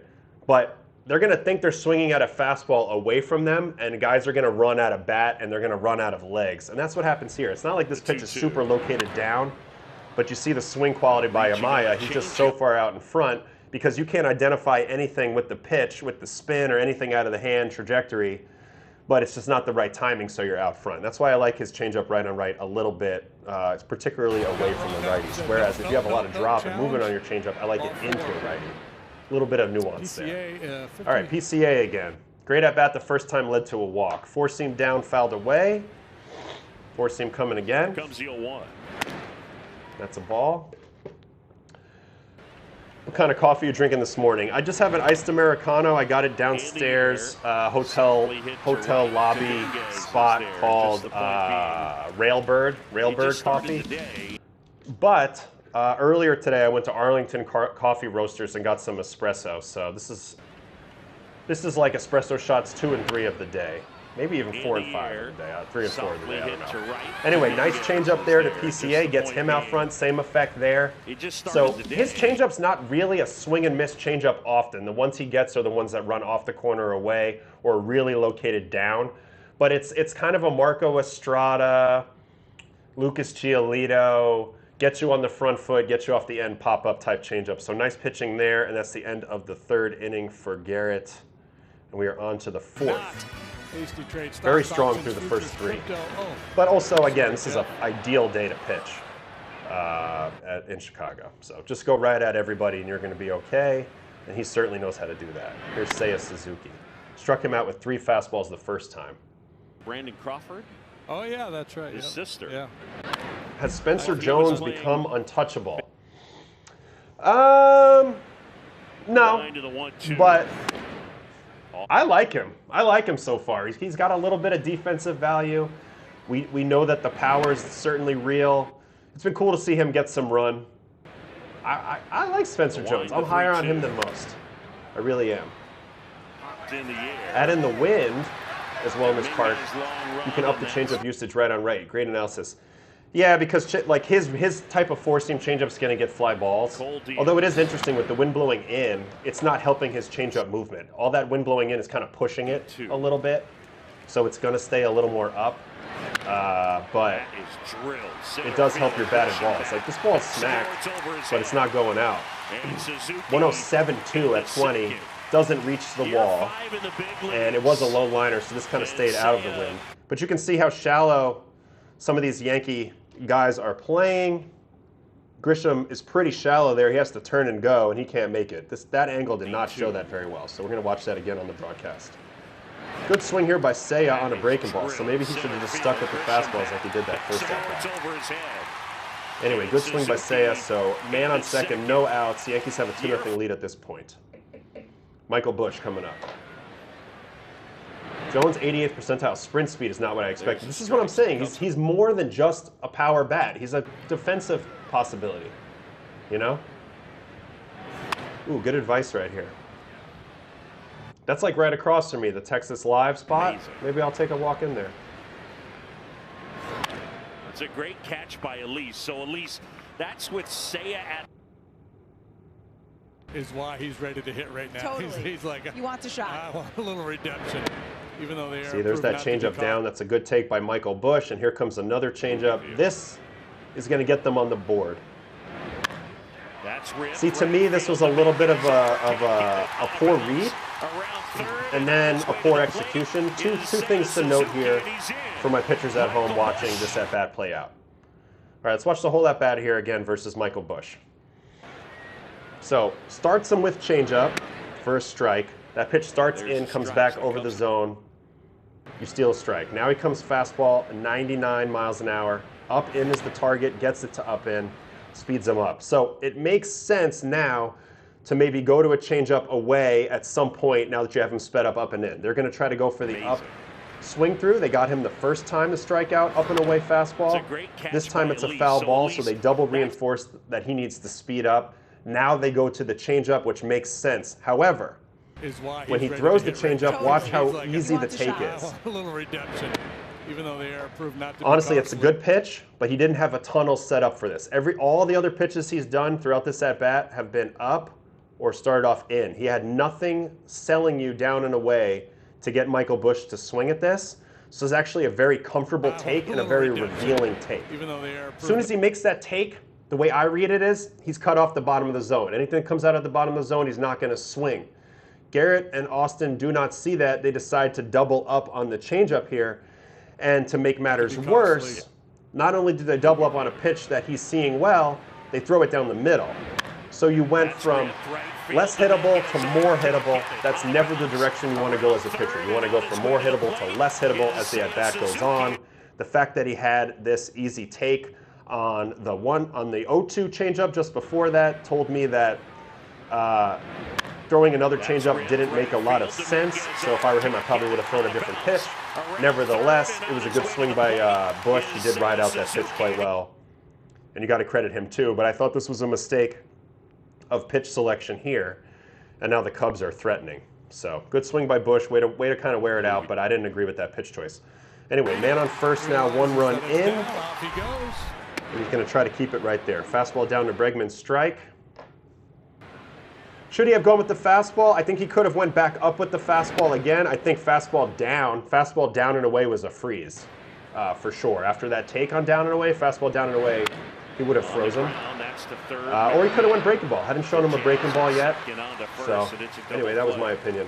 Fastball low and away after the changeup for a ball would have been my thought, but there's a bunch of different things you could do there, including the go for the freeze. Anyway, he gets Bregman now to roll over on a knuckle curve. On the ground, that's the third. McMahon, 1, and Chisholm to first, 2 double play. So Bregman's now chopped 2 balls to third base versus Gerrit, and here is Ian Happ. So now he's able to reset. He did give up 2 hits to start off the inning and a run, but the double play erases that, and now we'll go right back to trying to throw a bunch of strikes here. Change up there. Here comes another change up. The 1-1. That's 2-1. 5 times. Is everything you see just a mixture of taught and playtime, or is this just a natural talent?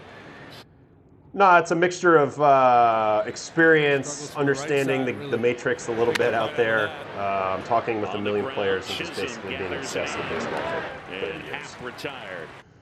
Understanding all the different sides, the numbers, but also the experience of being out there and understanding what works at the big league level. Because the big league level is played pitch to pitch. That's what people don't realize. Pitch to pitch. That's why these pitch decisions, pitch to pitch, are so consequential.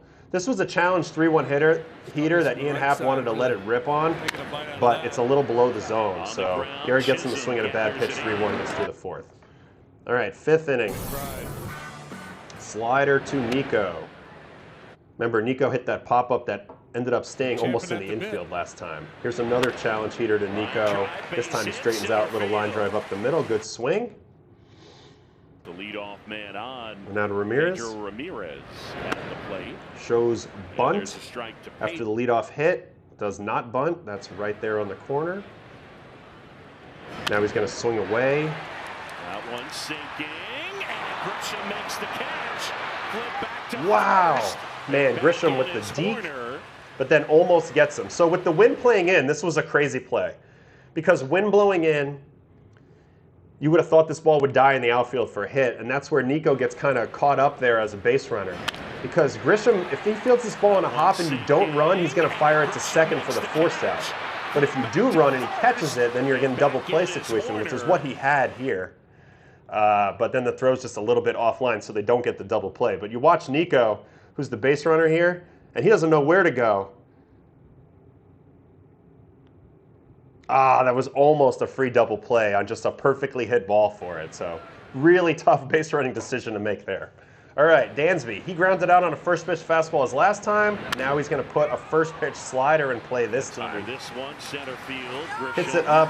Grisham's going to have to come in with that wind, but a 1 pitch and 1 out. So 2 outs now, man on first. Again, you just don't know how that brings us up to Amaya. This This is a huge out with PCA on deck if you're Gerrit here. And he dives into second. Stolen base. This year, A very timely stolen base because you can't afford to walk him and get to PCA. So now you have to challenge Amaya. You're down 1-0. Base hit can tie the game. All right, fastball here, dotted down and away. Probably a generous strike. 1-1 slider off of that. Try to throw it away, break it away. Yeah, I think Kind of a hanger, but Amaya's underneath it. And now try to throw a better slider. You should get the strikeout. And he does. So that's how you work from hittable to less hittable. This was a great execution by Gerrit right here. Look how this ball hugs the down and away portion and then disappears. Perfect pitch right there. He looked really strong. Locations are good. Attacked a lot of guys. Handled the mental game well. All right. Back out for the third time through the order. PCA first pitch slider there. Here comes a heater. That's a ball. There it comes. Good take. You can tell that PCA is hunting certain things now early in the count. That's such a departure from where he was before. Man, that's middle down. This is maximum damage location, and this is what we talk about a little bit with Gerrit the last few starts. He's gotten away with more middle fastballs, and I think there's something to be said for the adjustments he made with his deception, because you're getting away with that pitch right there. All right, he's going to the gas. 98 here, and he pulls it a little bit in. 3-2, so PCA with 2 long at-bats. The first at-bat of the game and this one. All right, 3-2 slider. Kind of played like a cutter, and then a ball. Man, what an evolution of P. Crow Armstrong. 2 walks against Gerrit Cole, who does not walk people. Impressive. 2 walks. So he leads off the 6th with a walk. And they're both leadoff walks. So incredible job by PCA in the leadoff spot. First pitch slider right down the middle to Seiya. This was actually a dangerous pitch. Seiya smashed a slider the last time at 107 dead center. That's center cut. So a good choice by Gerrit and Wells here, knowing that he's taking, I guess, on a slider, but I don't know how you would know that. And he does get to 0-1. And now here's 96-6. Middle, smack to left. So very poor beginning to the 6th inning. 3rd time through the order. Good at bat by PCA and a couple pitches that he didn't really get to the locations he wants. So now he's got to dig deep. Michael Bush, 1-run lead, 2 on. No out. First pitch curveball chopped foul. Here comes a changeup. Alex Bregman back in the 4th. I want to see how he works through this. Didn't want to throw that there, but that did work out. Remember, Bush hit the changeup the last time. 49-48%. 0-2 fastball up. It's a good take. It's a good take. As a pitcher, you're like, wow, swing at that. 1-2. Changeup up, fastball up again. First and They've second, been pretty and reluctant to nobody throw out. him a Michael breaking Busch. ball. Fastball down for Freeze, misses it. Now here comes the breaking ball. Cole to the plate. And that's Man, off the just outside. misses and we go 3-2. Slider. I like this pitch choice just because he hasn't seen one. 3-2. Oh my God, right down the middle. Oh, he got so lucky with the wind here, and I think he gets it a little too high anyway. Yeah, 41 degrees, but 105 at 41. Obviously with the wind, this is nowhere close. But this was a bit sketchy. Also, do I see tremendous Cubs base running here? 3-2. God. This is very reminiscent of the pitch he threw to Max Muncy a couple starts ago, where he just doesn't quite finish the slider. I think in that 3-2 spot, you got to throw it for chase, even if you load the bases there. Gets away with it there. Now, what happened here with the tag-ups? PCA on second, so he's obviously tagging up. Suzuki on first. Look at him. He gets back here and tags up on a casual fly ball to right. Watches the throw come in, and then busts it to second, and the Yankees are not able to convert, and that gets the double play out of line. This was a very poor job by the Yankees. Got to watch Caballero here. Let's see if where Caballero gets to the lineup. He's pretty deep for me. And the throw comes offline, and Seiya with a great read. You got to give Seiya a lot of credit for that read. So now you got second and third. That's the tying run and the go-ahead run. And Cole's still digging deep here. All right, Bregman got him the rollover twice. First pitch fastball taking all the way. That's a little bit surprising. Here comes another fastball. I see you guys in the chat about Suter. We'll look at that right after this. All right, 1-1. A third heater in a row to Bregman. Still throwing 97. Called ball, call overturned as that is dotted up and away. Perfect pitch, gets to 1-2. Really needs to find a strikeout here. And he's going to get it with a fastball. 4 fastballs in a row to Bregman. Cole to the plate. Gets him to swing way above zone. Oh, dials up a huge K in a big spot. All right, last batter is Ian Happ. I do think he walks him here, and then Hedrick comes in, right? Let's just see if he falls behind and then chooses not to give in. We're in the bottom This of the is a big moment. Change up, slider up, 2-0. Here comes a challenge heater. I know with the wind. If you can get it up and away, I like it. Yep, up and away. Perfect pitch. 2-1. 98. Try to throw the same pitch again, honestly. Same pitch. A little down. 3-1. 3-1 changeup. An animal, though. He might challenge. Not willing to give in here. Good pitch, and that sets up 3-2. He's going to try to go fastball up and away, I would guess. Crowd on their feet. Here's a 3-2. Target was in, and he pulls it. So that's it. They're going to take him out. That's the end of his outing. Hedrick ends up coming in and getting the big out. Let's watch that real quick. It's Nico. Ends up getting him on a 3-1 fastball. Oh, my goodness. 3-1 challenge heater to Nico. Gets it up enough where the launch angle's not going to work for him. Popped it up to center. Grisham comes on in. Yankees survive the 6th inning. All right, takeaways from Gerrit's start. He really played well with the wind. He threw a lot of fastballs. The fastball continued to play despite the low whiffs. Still running into the same issue where towards the end of his starts, he's left a few sliders in the middle of the plate. But overall, I thought he pitched really well. Did not throw a lot of balls middle. Only 3 or 4. That challenge heater to PCA, which shows you that the fastball's protected a little bit more than it was before. A couple balls to Suzuki. But fastball's definitely playing. He's low-key located his changeup better, I thought, at times throughout that outing. A couple bad pitches here and there, but overall, good job by him. Yankees pitching continues to be amazing. So we'll see what that means the rest of today and if they keep doing stuff, you know. There was an outside pitch on 3-0 from Hedrick. I just skipped right to the last pitch. Was this pitch not challenged? Let's see. 3-0. Given the circumstances. Were the Cubs out of challenges here? What's the story here? That would have walked in a run. Good call in the chat, Ray Sharp. Good call in the chat. Right there. Did not realize that. Yeah, I think Cole still got it. I think that's the biggest thing. Man, that's unreal that he didn't challenge that. Totally surprised that. All right, Suter to the Braves.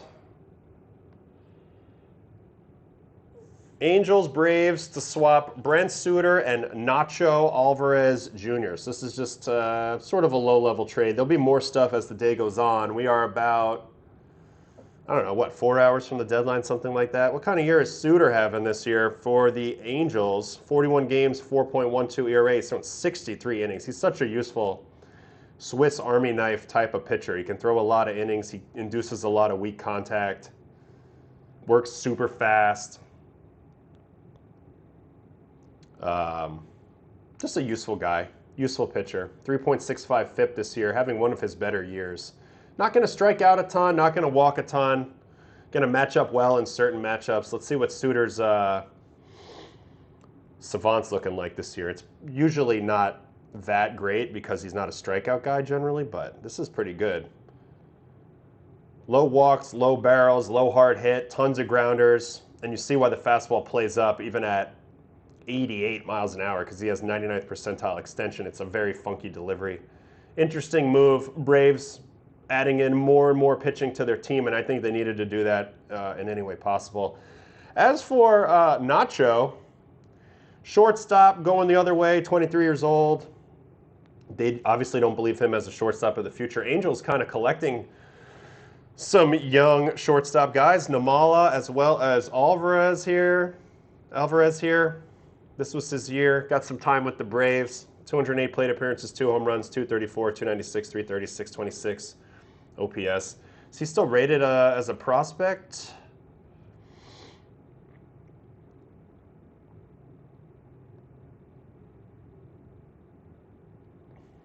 No, not in the top 30, certainly. Unless he still has prospect value. No, not rated in the top 30. So just another kind of a major league depth piece for the Angels to get. Let me circle back to the Braves. Let's look at that Braves bullpen now with Suter in it. They didn't update it yet, but we love Iglesias, we love Dylan Lee, but he needs some help for sure. He can't pitch every single lefty situation, plus he's also pitching leverage in general now that Suarez is not pitching. Fuentes has been dynamic out of the pen.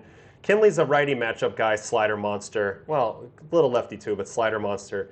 Dylan Dodd is more middle reliever than, interesting matchup type of reliever. So that's where Suter makes sense. And then James Karinchak, who's on this roster. Maderos, Danny Young's another lefty who I love. That's my guy, DY. But this made a little bit of sense. Give them some more reliever depth, and we'll see how this all kind of plays out. I'm still expecting them to make one more starter move. If they get a real name here, I'm going to feel really good about it for the Braves. And I'm sure Anthopoulos is working hard, but I'd love to see them make one big move there. All right, anything else in the moment since we've last looked? No, let's see what Baseball Trade Rumors has as our top 50 remaining trade deadline candidates. Reed Detmers, Robbie Ray, Clay Holmes, Foster Griffin, Casey Mize. Those are all starting pitchers. So the Braves are going to get somebody, right? Neto, Emerson Hancock's an interesting one. Mason Miller, Luke Weaver. Those are their top 2 relief pitchers along with Morehone. Rogers, Taylor Ward. I don't know if the Orioles are going to do that. We'll see. I don't think Rosarena either. I mean, I could be wrong. They have a bunch of Mariners here listed. Kirby, then there's Varsho, Hoffman. If somebody gets Hoffman, they're going to get a dominating swing and miss guy right now. Stevenson, I think he ends up getting traded. Singer, no. May, Larnick. I don't think the Twins are doing that. I think Helio Ramos might get moved. Nootbaar. So still a lot that might happen here. But I think you'll see the Braves get a starting pitcher for sure. Would love the Rangers to send DeGrom, Evo, or Gore over to the Braves. Phillies, they need more. I think they need more. I think they could use another position player and another pitcher, to be honest. People are connecting Adley to the Yankees. I'll believe it when I see it. I did see a request to watch Robert Stock on the Super Chat, so that means we should probably watch him a little bit. If you don't know anything about Robert Stock, we'll just quickly run through him for a second. I mean, I remember when this guy was a catcher. The story's insane. Was like an incredible prospect coming out of the draft. Might have been a #1 overall pick. Ended up enrolling early at USC as a catcher. Still was a second-round pick. Eventually became a pitcher. He's been all over the place, pitching in just every possible league, arm angle, you name it. But he did get called back up for the Mets yesterday. It's a good story. 36 years old, still doing it, still chucking the rock. He had gotten 2 games in 2025 with the Red Sox. Didn't mean to do that. 2 games with the Red Sox, and then he didn't play in the big leagues in 24, 23, or 22 he was in Korea. 21, he got in 3 games. 20, he got in 10. 19, 10, and 2018, 32. So his rookie year with the Padres, where he put up a 2.5, was the 1 year of his career he ever really got any real run out there. Anyway, he got to pitch yesterday. So we'll just watch his outs real quick. Who'd they play? The Marlins? Just because it's a super chat, I'll let you do. What do you guys think is going to happen with Sandy? Any chance Sandy gets moved, or is that crazy? I don't know. He pitched well also. Robert Stock, 5 innings, 3 hits, 1 run, no walks, 4 strikeouts. Player breakdown on Bob Stock, the Stockyard. 23 cutters, 19 heaters, 12 sinkers, 8 sweepers, 8 changeups. He's also now throwing like full sidearm. So, crazy, but we'll watch this real quick. We'll burn through it. Marlins, Mets.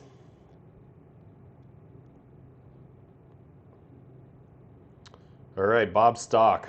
First batter of the game is Liam Hicks. Made a couple of starts. Since then, he has bounced around. There's that sidearm 96.8 mile an hour heater. Flied out to Ewing. First out there. Here comes 97. So he's way over on the side of the, he's trying to create everything. VAA, HAA. This is a smart man. He went way over here. Heel barely on the rubber, so he's creating maximum side angle, plus the low slot. Although it's not as low as it looks. He kind of faux lows it, but it's pretty low. And then he's going to try to upshoot everything with a VAA here. So that's the approach from Robert Stock. That's what you're going to see from him. He's trying to create every possible angle he can for best stuff possible. Fastball up, blows away Stowers. And then he's going to go for a 1-2-3 first inning as there's a sinker to Otto Lopez. He's going to have a great sinker metric. 1 vert, 15 inches of run. All right, second inning. He's going to get it out here at 95-7. And all those teams you mentioned should have been much harder on Tarek to try to acquire him. Ground ball right at Lindor. Had to deal with the base, but makes the play. And now Cutter, 92.7 Cutter. That's a good speed. There's Brazaban. He would be traded hooked in the air to right field over the head of Benj. He turns around, reaches Benj, nice play. Reaching up. I'm loving these Mets jerseys, by the way. How come we never wore these when I played for the Mets? These are sick. That might be departing in the next 96.5 upshoot heater. I mean, you see how that fastball plays up in the zone. I bet he has an incredibly flat vertical approach. All right, third inning. Another 4-seam coming here. Ooh, gets on top of that one. Nice play. Safe. Wasn't able to get over in time. He kick himself for that. Sandy has been in the trade combo for so long, it seems inevitable. A little looper to shortstop. I don't know. MLB Trade Rumors didn't have him happen there. Little sinker fly out there. We'll see. The last ball. If we get a behind home of what this looks, or a side view. Yeah, I'm going to look at side view here in a second. Louise pops one up right near the bag. Matt gets out of Young's way, and Young makes fastball in, jam sandwich. So you see the approach. I mean, just creating as much HA and VA as possible. Still throws really hard, which is incredible. Into center field, a base hit for Hicks. And Mac's going to stop around second. 2 outs, and he's going to get a punch out with a changeup here. I mean, Warm Spring sounds, comforting. Boiling Springs, not so much. Stowers strikes out Punched out Stowers both times. First 2 times he faces him. Brazaban is shaking hands in the bullpen as Lopez drills one to left, but moving over is Ewing to make the catch. Otto Lopez line out to left. Last kind of year and 2 Here months is before Xavier Edwards. I would have been hopeful that they would have been able to try to sinker ground ball to Bichette. Hot potato. But still throws him out. A couple of months after the home run yesterday. Yeah, breaking ball in the middle of the plate, up in the zone, and he hits. And then it looks like he gets a strikeout on an automatic pitch timer. That's a fun way to get a strikeout. So scoreless through 4. Man, I got the hiccups. He did it as a Met in 2021 against the Brewers. These unis should be in the regular rotation as a City Connect. These are sick. I agree. All right, here's a home run. in the series. Mac's going to get him on a cutter. Mac flies one out to deep right center. Back goes Cutter middle, Robert what do to you the think? warning track, back at the wall. It's out. Anyway, there's the first run he gives up. Here's an out on a sinker. I love his sinker. His sinker's got some gnarly movement. Sanoja plunks one in the shallow right. On comes Here comes Bench. Bench. Here's the sweeper. First out on a sweeper. I've been waiting to see that. 0-2 to Ruiz, and he flies one out to left field. Ooh, pretty good Ewing swing has at to that. hustle back in the gap. Just misses it. And he gets Ewing's there to out make there. the catch to retire the side. Nice play. And that's it. He pitched really well. All right, let me back it up and find stock from the third base side. Here's what it looks like. Evaluating his delivery, one thing I see right away that he does a great job, he's got a great lead leg block. I mean, you can see it's his body, it's like a whip as it comes through. You can see the ripple, kind of this effect. It's amazing he can throw that hard, but nice delivery. So that's Bob's stock. Welcome back. It's a good story. Very good story. Uniforms have gotten boring.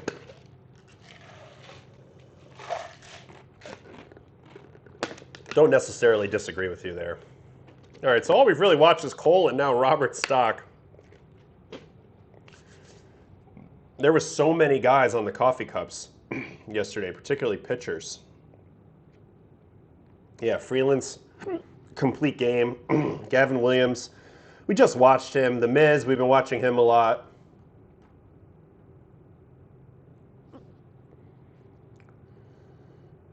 Liberatore pitched well. Urania pitched well. Chase Burns is filthy, 9 strikeouts. Kirby, 7 innings, no runs. I don't know.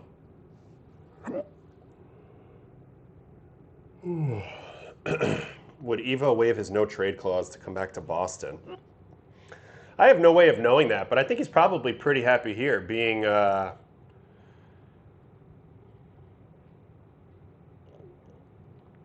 he's from here. So, I don't know.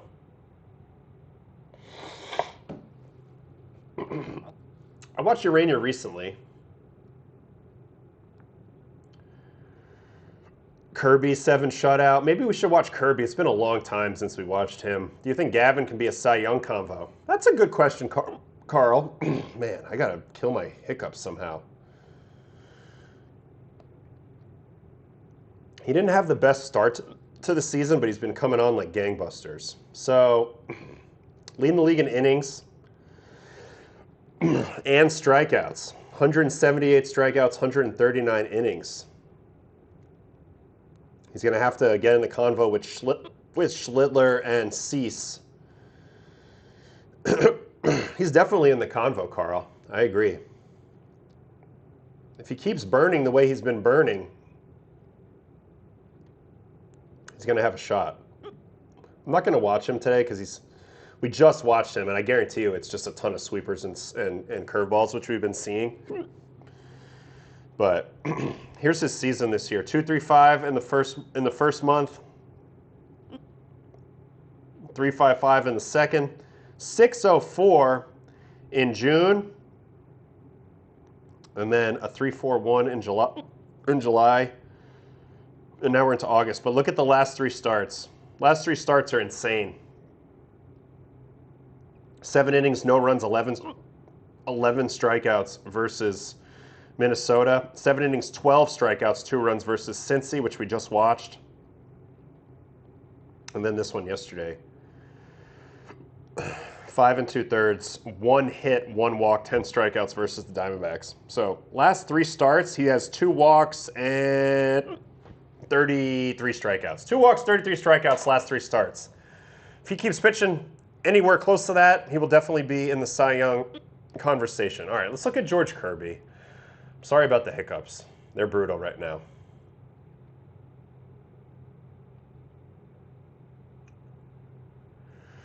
We watched Gerrit earlier.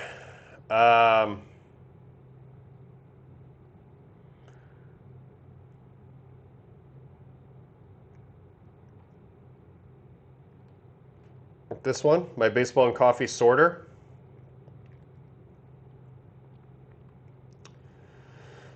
Anyway, I want to watch George Kirby. This is George Kirby's season. 3.76 ERA, 21 starts, 127 innings, 110 Ks. He's definitely tried, I think, to become a little more of a contact pitcher this year. 30% sweeper. Sweeper's now his #1 pitch. I've said George is very much in this portion of his career, and of course you'd like it to figure out faster than slower, where he already does so much right. Throws strikes, competes really well, has great command. Is durable. Just brings a lot, but he's trying to figure out exactly who he is, what his mix is. Now, at one point, he was heavy splitter. Let's look at him just from last year. Last year, four-seam, sweeper, sinker were the top three. The next highest was 11%. This year, sweeper, four-seam, sinker, and then curveball. So nothing's really changed in the top 4 pitches from this year to last. Sweeper has gone ahead a little bit. Now it's a changeup and a cutter. Last year it was split. It had a split and a changeup, no cutter. 2024 there was no changeup, but he was 10% split. This was like a big pitch for him in 2024, as well as the curve. These pitches are now gone. So in just a 2-year period, he still throws curves, but the split's gone. He's now throwing a changeup, a little bit of cutter. He's upped his ground ball rate year after year.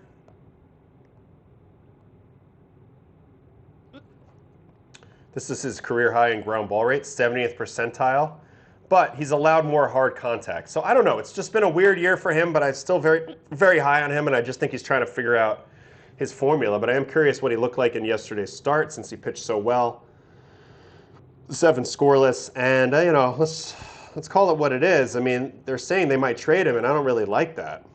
But if they do, somebody's getting a pretty damn good pitcher, albeit he doesn't strike as many guys out at the moment. 7 innings, 5 hits, 1 walk, 3 strikeouts. Let's see the mix yesterday versus the Twins. 26 sinkers, which is interesting because he faced more lefties than righties. 22 sweepers, 22 fastballs, 14 changeups, 12 curves. Only 18% whiff, and that's crazy because the velo's still there, but he's still doing what he does, 73% first pitch strikes. All right, Twins Mariners. This will probably be my last guy today. Then I gotta try to go find some lunch and get rid of these hiccups. And then get ready for my game. All right, George Kirby, 3 strikeouts, here we go. Trevor Larnach is the first one. First-round draft pick by the Twins many years ago. 4-seam up, swing and miss to start the game, and here is a sweeper at 89. In that clubhouse on the field. No Luis That's a Castillo. gyro slider. Let's be honest. Direct conversation. That's not a with Trevor sweeper. Larnach. All right, After change up. Larnach woke up the other morning.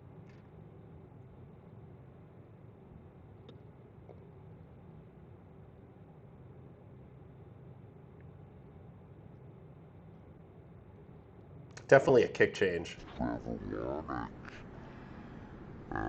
Yeah, I can see a knuckle up. Definitely a kick change. The other morning.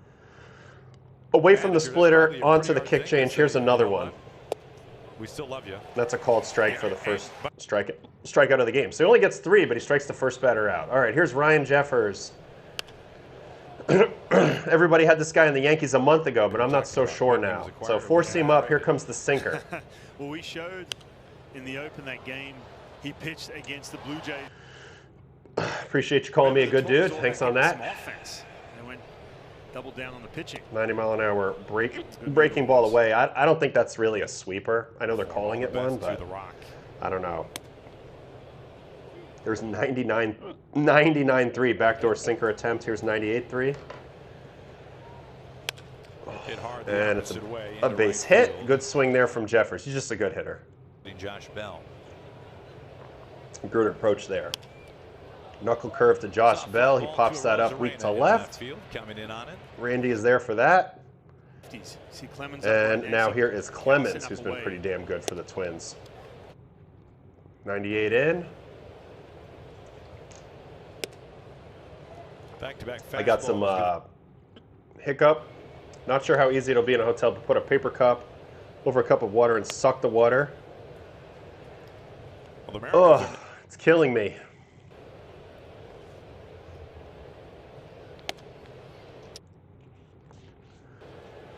All right, 3-1 sinker. Interesting. 3-1.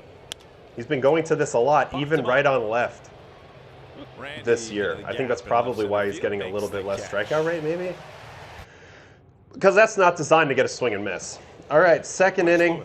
First pitch out on a sinker. Actually, it's going to be a hit from Royce Lewis. Man. Too late.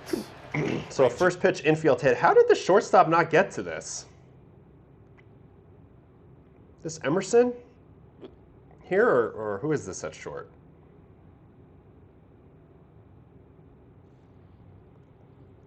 I'm surprised. All right, infield hit there. Here comes Lee. Brooks Lee, the batter.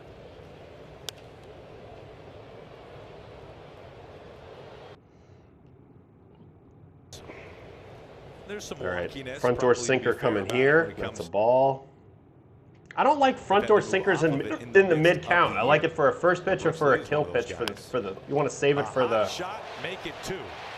the strike three, and unfortunately that doesn't happen. All right, then he gets a line out into a double play. This is that sweeper. This one actually was a sweeper, but this ball was crushed. Just happens to be right at Naylor, and he's going to get 2 outs. How hard? 96-4. All right, so 2 outs, nobody on now. Infield hit, and then a line drive double play. Hold on a minute, whoops. What did you have for lunch yesterday? Keep this inning going. Randy was able to scoot in. What did I have for lunch yesterday? I had barbecue food, Terry Black's Barbecue in Waco, Texas. Kind of a late lunch, early dinner. When I landed yesterday, I had to go straight to my activity. I didn't have enough time to eat, so that's what that was. All right, there's a hit on a poorly located sweeper to a lefty. And here is Keishel. Sinker in on righty is going to be a very good way for him to lead off at-bats. Perfect pitch there.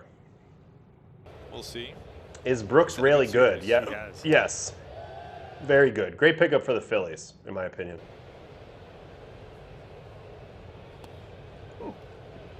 Sweeper away, and another hit here on a fastball. So you see, struggling a little bit to put guys away and having some really poor batted ball luck. Both are true at the same time. And Emerson can't make the play. He laid out for it. And the inning. What a strange defensive inning from Colt Emerson, as he doesn't catch that pop-up either. All right, so now first and third, 2 outs, and here's Kreidler. So it's nice, or Kreidler. It's nice sometimes to have the 9-hole up in the big spot with 2 outs. Breaking ball chase. Sinker down, nasty pitch, fouled off, and now 4-seam up. Nope, and then sweeper trying to get the chase. Let's see if he gets it off the plate. There goes Keishel from first base. This is popped up. No, but very typical sweeper result where they kind of droop under it and pop it up. So. Oh my gosh. Robles ends up catching it, and he survives the second inning with just a weird inning. Infield hit, line out, a couple jam hits. First pitch, knuckle curve, rollover. Pitcher's best friend right there. Only the Red Sox staff. Oh, relax. Lindor did not just get traded to the Dodgers, Victoria. It's amazing, too. The chat would be going much crazier if that was true.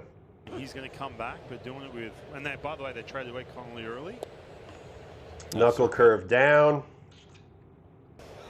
Just sounds 4-seam coming here to Jeffers. Did I miss something?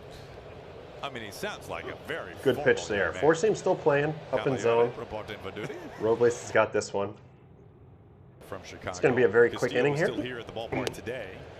Sinker, generous strike, and change up off of that to Josh Bell.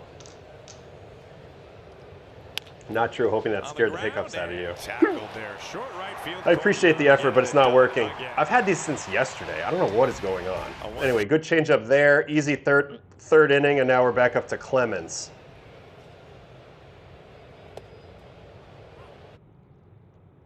Sweeper, backdoor strike. Second base, he played every game. Or pardon me, he played. Sinker up and away ball. Cody Clemens having himself a year, no doubt. That ultimate grand slam was pretty cool. We watched that the other day in Minnesota. Let it eat, surely. He's got some pitching in him. Well, you know, a fun trivia question. How fun is that? That is cool. Cody with a pair of punch outs in his career.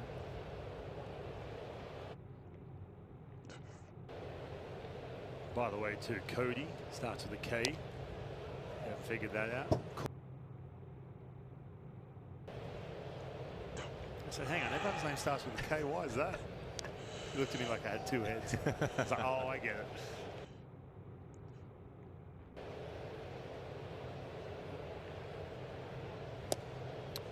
Pretty good pitch, but inside. I don't think it's working. Here comes the 3-2. Robles Good swing there by Cody Clemens. I'm trying so hard. Skubal, of course, with the Tigers, he's traded to the Dodgers, so you won't see him, but you can see Montana State night on Friday, and then like I am, guys. Oh, very nice. Thank you, Brad. Yeah, when Skubal has pitched here before with the Tigers, he Thought I saw a straw, but I didn't see a straw. to go over to Seattle U and meet with the team as well. All right, 2-0 four seam. Lewis Fly ball. drills this center field. Julio with room. That's another reason why it's nice to pitch in Seattle. 103-2 at 32, and Royce Lewis homers later in this game. Team as well. This is a good swing. Honestly, this should be a home run in my opinion. Just misses it, maybe a touch, but 2-0 challenge heater and gets away with it. Kirby's got no interest in walking him. None.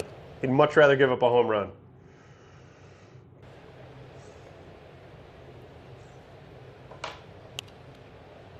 Nothing in 2. I'm trying here. What's the most effective pitch in your mind that isn't a 105-mile-an-hour heater? I don't know. Every pitch type can be effective against certain hitters and located really well. I'll give you one that I really like. How about...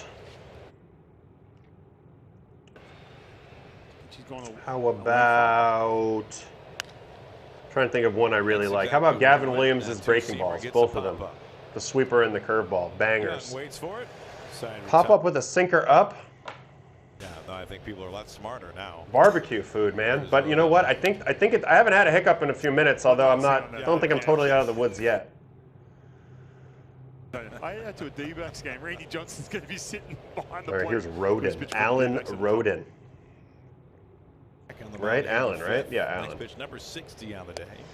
Knuckle curve, back foot. Oh, he's got a little Paul O'Neill, little kick load. And then I got to Seattle and saw that Rick was doing it. Yeah, absolutely. He's got the little Paul O'Neill kick load. Anyway, here's a rare George Kirby walk, especially a lead-off the inning walk. Check out Alan Roden's load. Is this not Paul O'Neill? I know he's open, but the same foot move.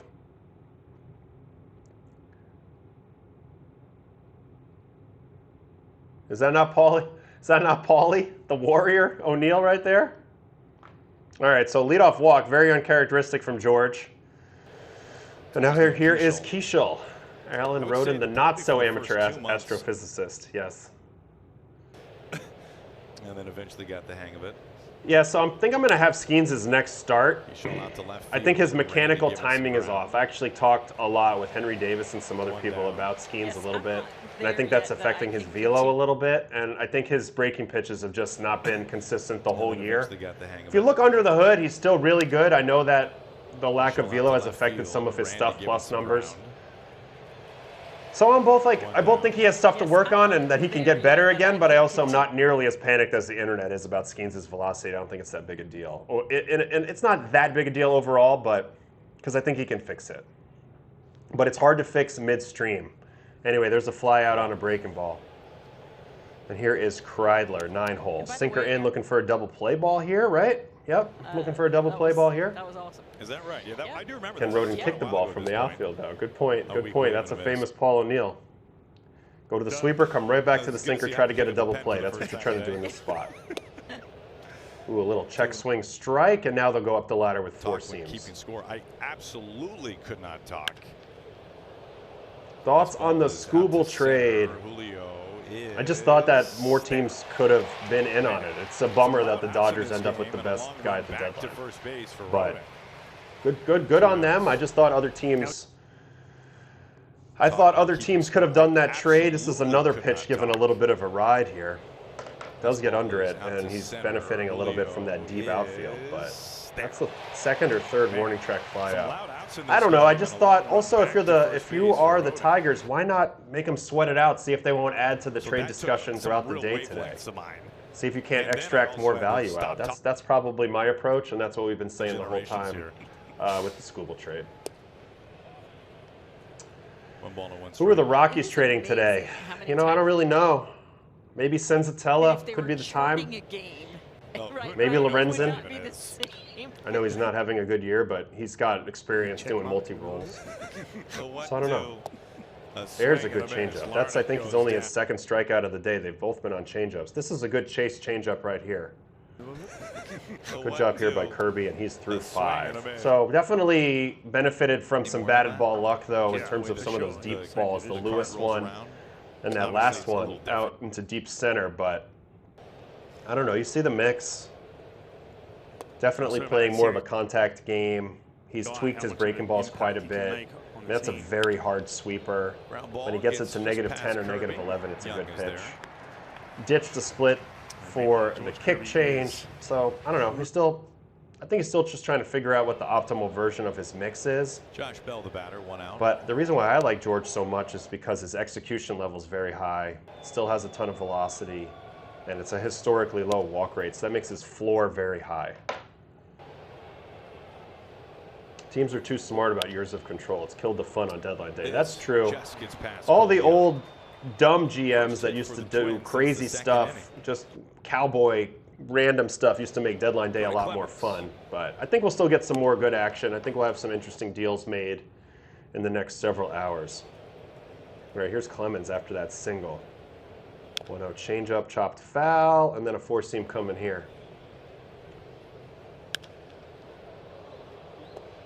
Left center. Opinion on when the Mariners used 2 starters earlier in the year. When they were doing the piggyback. I mean, I get the idea behind the strategy, but both guys hated it. And so, I don't know. I get it with certain people, but they were doing it with some established guys. You know, Miller and Castillo. And clearly they didn't love it, so I don't know. It's not my favorite thing, but I get why some teams do it. All right, here's Royce Lewis again. He essentially homered, but didn't get a homer the last time. Good first pitch sweeper up and away there. Here comes another one. My hiccups are gone now. On the ground, Emerson's got it. Runs to the bag at second base. So that was a good approach right there. Sweeper to Lewis gets the rollover. Nice inning there for Kirby. We are out for his last inning now, the 7th. And now he's in a pretty good rhythm. Curveball strike. Here comes a sweeper, left on left. Don't see a ton of that. It's got a weird shape for his sweeper, but weird's good. Knuckle curve here. So 3 breaking balls to open this at bat to Lee. Here comes a changeup. Definitely in a rhythm here. Pulled foul. A lot of this stuff that you guys are asking about here in the chat, Garcia, Soriano, we went over that earlier, so I'll put up the chapters right when I get off. You can go back and take a look on the YouTube channel and go watch everything I said about them. There's the 3rd strikeout. Up and away fastball. So opens up that 7th inning to Brooksley with a whole bunch of off-speed pitches and a fastball up and away. Good outing here from Kirby. I think they'd be foolish to trade him, but if they do, I think you better get a good package back. So keep an eye on the Mariners. I have a feeling something's going to shake free there in the rotation, whether it be Hancock or a guy like George Kirby. I hope not. But I do think they're still trying to clear out space for Cade Anderson to some extent. And I think they're going to see a little buying and selling for Dipoto and the Mariners. Good pitch there to Rodin, little rollover. And then he's going to finish his outing here with Keishel. Now, the Mariners did end up giving up a whole bunch of runs after this in this game. But George Kirby did a tremendous job. Here's a right-on-right changeup. And Keishel, good pitch there. Sinker in, changeup, good combo. Ground ball to 3rd. Only 3 strikeouts, but a nice pitch-efficient 7 scoreless innings for George Kirby. Great job for him. Mariners are a weird team. I've been saying all year they have the best roster in their division, but they still have not seized the moment, and they've honestly played a lot of bad baseball this season at times. So they've been a tough team to kind of think through. I think Donovan getting hurt was a huge loss for them on this offense. But this is what we're looking at the rotation right now. They're still probably trying to open a spot for Cade Anderson. So Wu, he's not going anywhere. Miller, Gilbert. Then there's Kirby and Hancock. I think they'd be foolish to give up on Kirby. I think Hancock maybe. This is kind of the first time we've really seen him break out, but I don't know what the Mariners are going to do. Keep an eye on them. DePoto's always active. He just is. All right, back to the chat for a minute. Let me check out trade rumors. Let me refresh trade rumors. This has already happened, so yeah. We'll see what happens the rest of the day. We've already gone over the remaining trade candidates. Detmers, Ray, Holmes, Griffin, Mize, Neto, Hancock, Miller, Weaver, Rogers. That's the top 10 on this list. Plenty more things are in play. We'll see. We'll see who else gets brought up. I mean, they go 50 deep here. 50 deep here, with Jacob deGrom being the 50th guy. And there's even more names. So we'll see what happens. We'll evaluate it. We'll do another stream on Wednesday or maybe tomorrow night when I get to Milwaukee. But enjoy the rest of deadline day. If this is a happy day for you, congrats. If this is a sad day for you, I'm sorry, but it'll be over by 6 o'clock Eastern. Did you check out Robert Stock? I did. I speed watched Robert Stock for a minute, but didn't do a whole bunch of other stuff. I think it'll be interesting to see what happens with a couple teams in general. When you go look at the standings, particularly the wild card standings, these are the teams that I think could be sellers, even though they're relatively close. Rangers, but I think it would be a buy and sell. Baltimore, not sure what they're going to do. Look out for Toronto big time, and the Angels are going to sell the rest. That's in the American League. National League, you see, this one's weird because I think the Padres could be a seller, even being a game out. Marlins, Cardinals certainly, Nationals, we've already seen a little bit of it. Reds definitely, Giants definitely, Mets definitely, the rest of the way. So we'll see what shakes free. Who the heck knows? You never know on a day like today, but it'll be fun. Anyway, here is the rest of the probables. Do you think it's worth it to run over to Six Flags over Texas, buy a day pass and do 2 rides and then come back and get lunch and get ready for the game, or is that a little ambitious? What do you guys think? Haven't rolled a roller coaster in a while. All right, here's the matchups. Nationals, Phillies, Alvarez, and Nola. Cardinals, Yankees from New York. They're finally out of Chicago. McGreevy and Schlittler. Pirates, Brewers, Bubba Chandler, Brandon Sproat. Dodgers, Cubs, TBA, Matthew Boyd. Giants, Rangers, Logan Webb, TBA. That's my game tonight. Don't even know who's pitching for the Rangers yet. But we do have Webby. That'll be fun. Jays, Astros, Shane Bieber, who he could maybe be traded, although he pitched bad his last start. Christian Javier. Rays, Rockies, Seymour, Lorenzen. I floated him earlier. He is not having a great year, though. Padres, Diamondbacks. I've heard King's name floated out there. I don't know. And Brandon Pfaadt. So that's it. Not a ton of games today, but that's what we got. Check me out tonight on ESPN. I'll be doing this one. Giants, Rangers. We'll be talking a ton of trade deadline, I'm sure, as well. But Webb's always a fun guy to watch. Anyway, that's the end of the stream. Let's see what you guys have to say about my should I go to Six Flags or not. Do it and vlog it. If I do it, I am vlogging it. All right, I think I'll do Six Flags real quick. Maybe just an hour over there, then try to go get lunch. Worth it for the vlog alone. So, roller coaster will bring my hiccups back. All right, I appreciate you guys. Only Sporer says it's ambitious. Everybody else is kind of on it. So let's do it. All right, had a great time on the stream today. Huge turnout, massively appreciated. I'm going to try to throw up the chapters real quick. I'm probably just going to put all of trade deadline talk at the beginning because it's kind of hard to go one at a time. But you guys can go check that out. All right, appreciate you guys. Thanks for hanging with me. Next stream probably tomorrow night or on Wednesday morning. All right, check me tonight on ESPN. Thanks so much for hanging. Go watch the vlog if you haven't yet. Throw me a like, throw me a subscribe. We're trying to get to 12,000 on YouTube. And have a great day, everybody.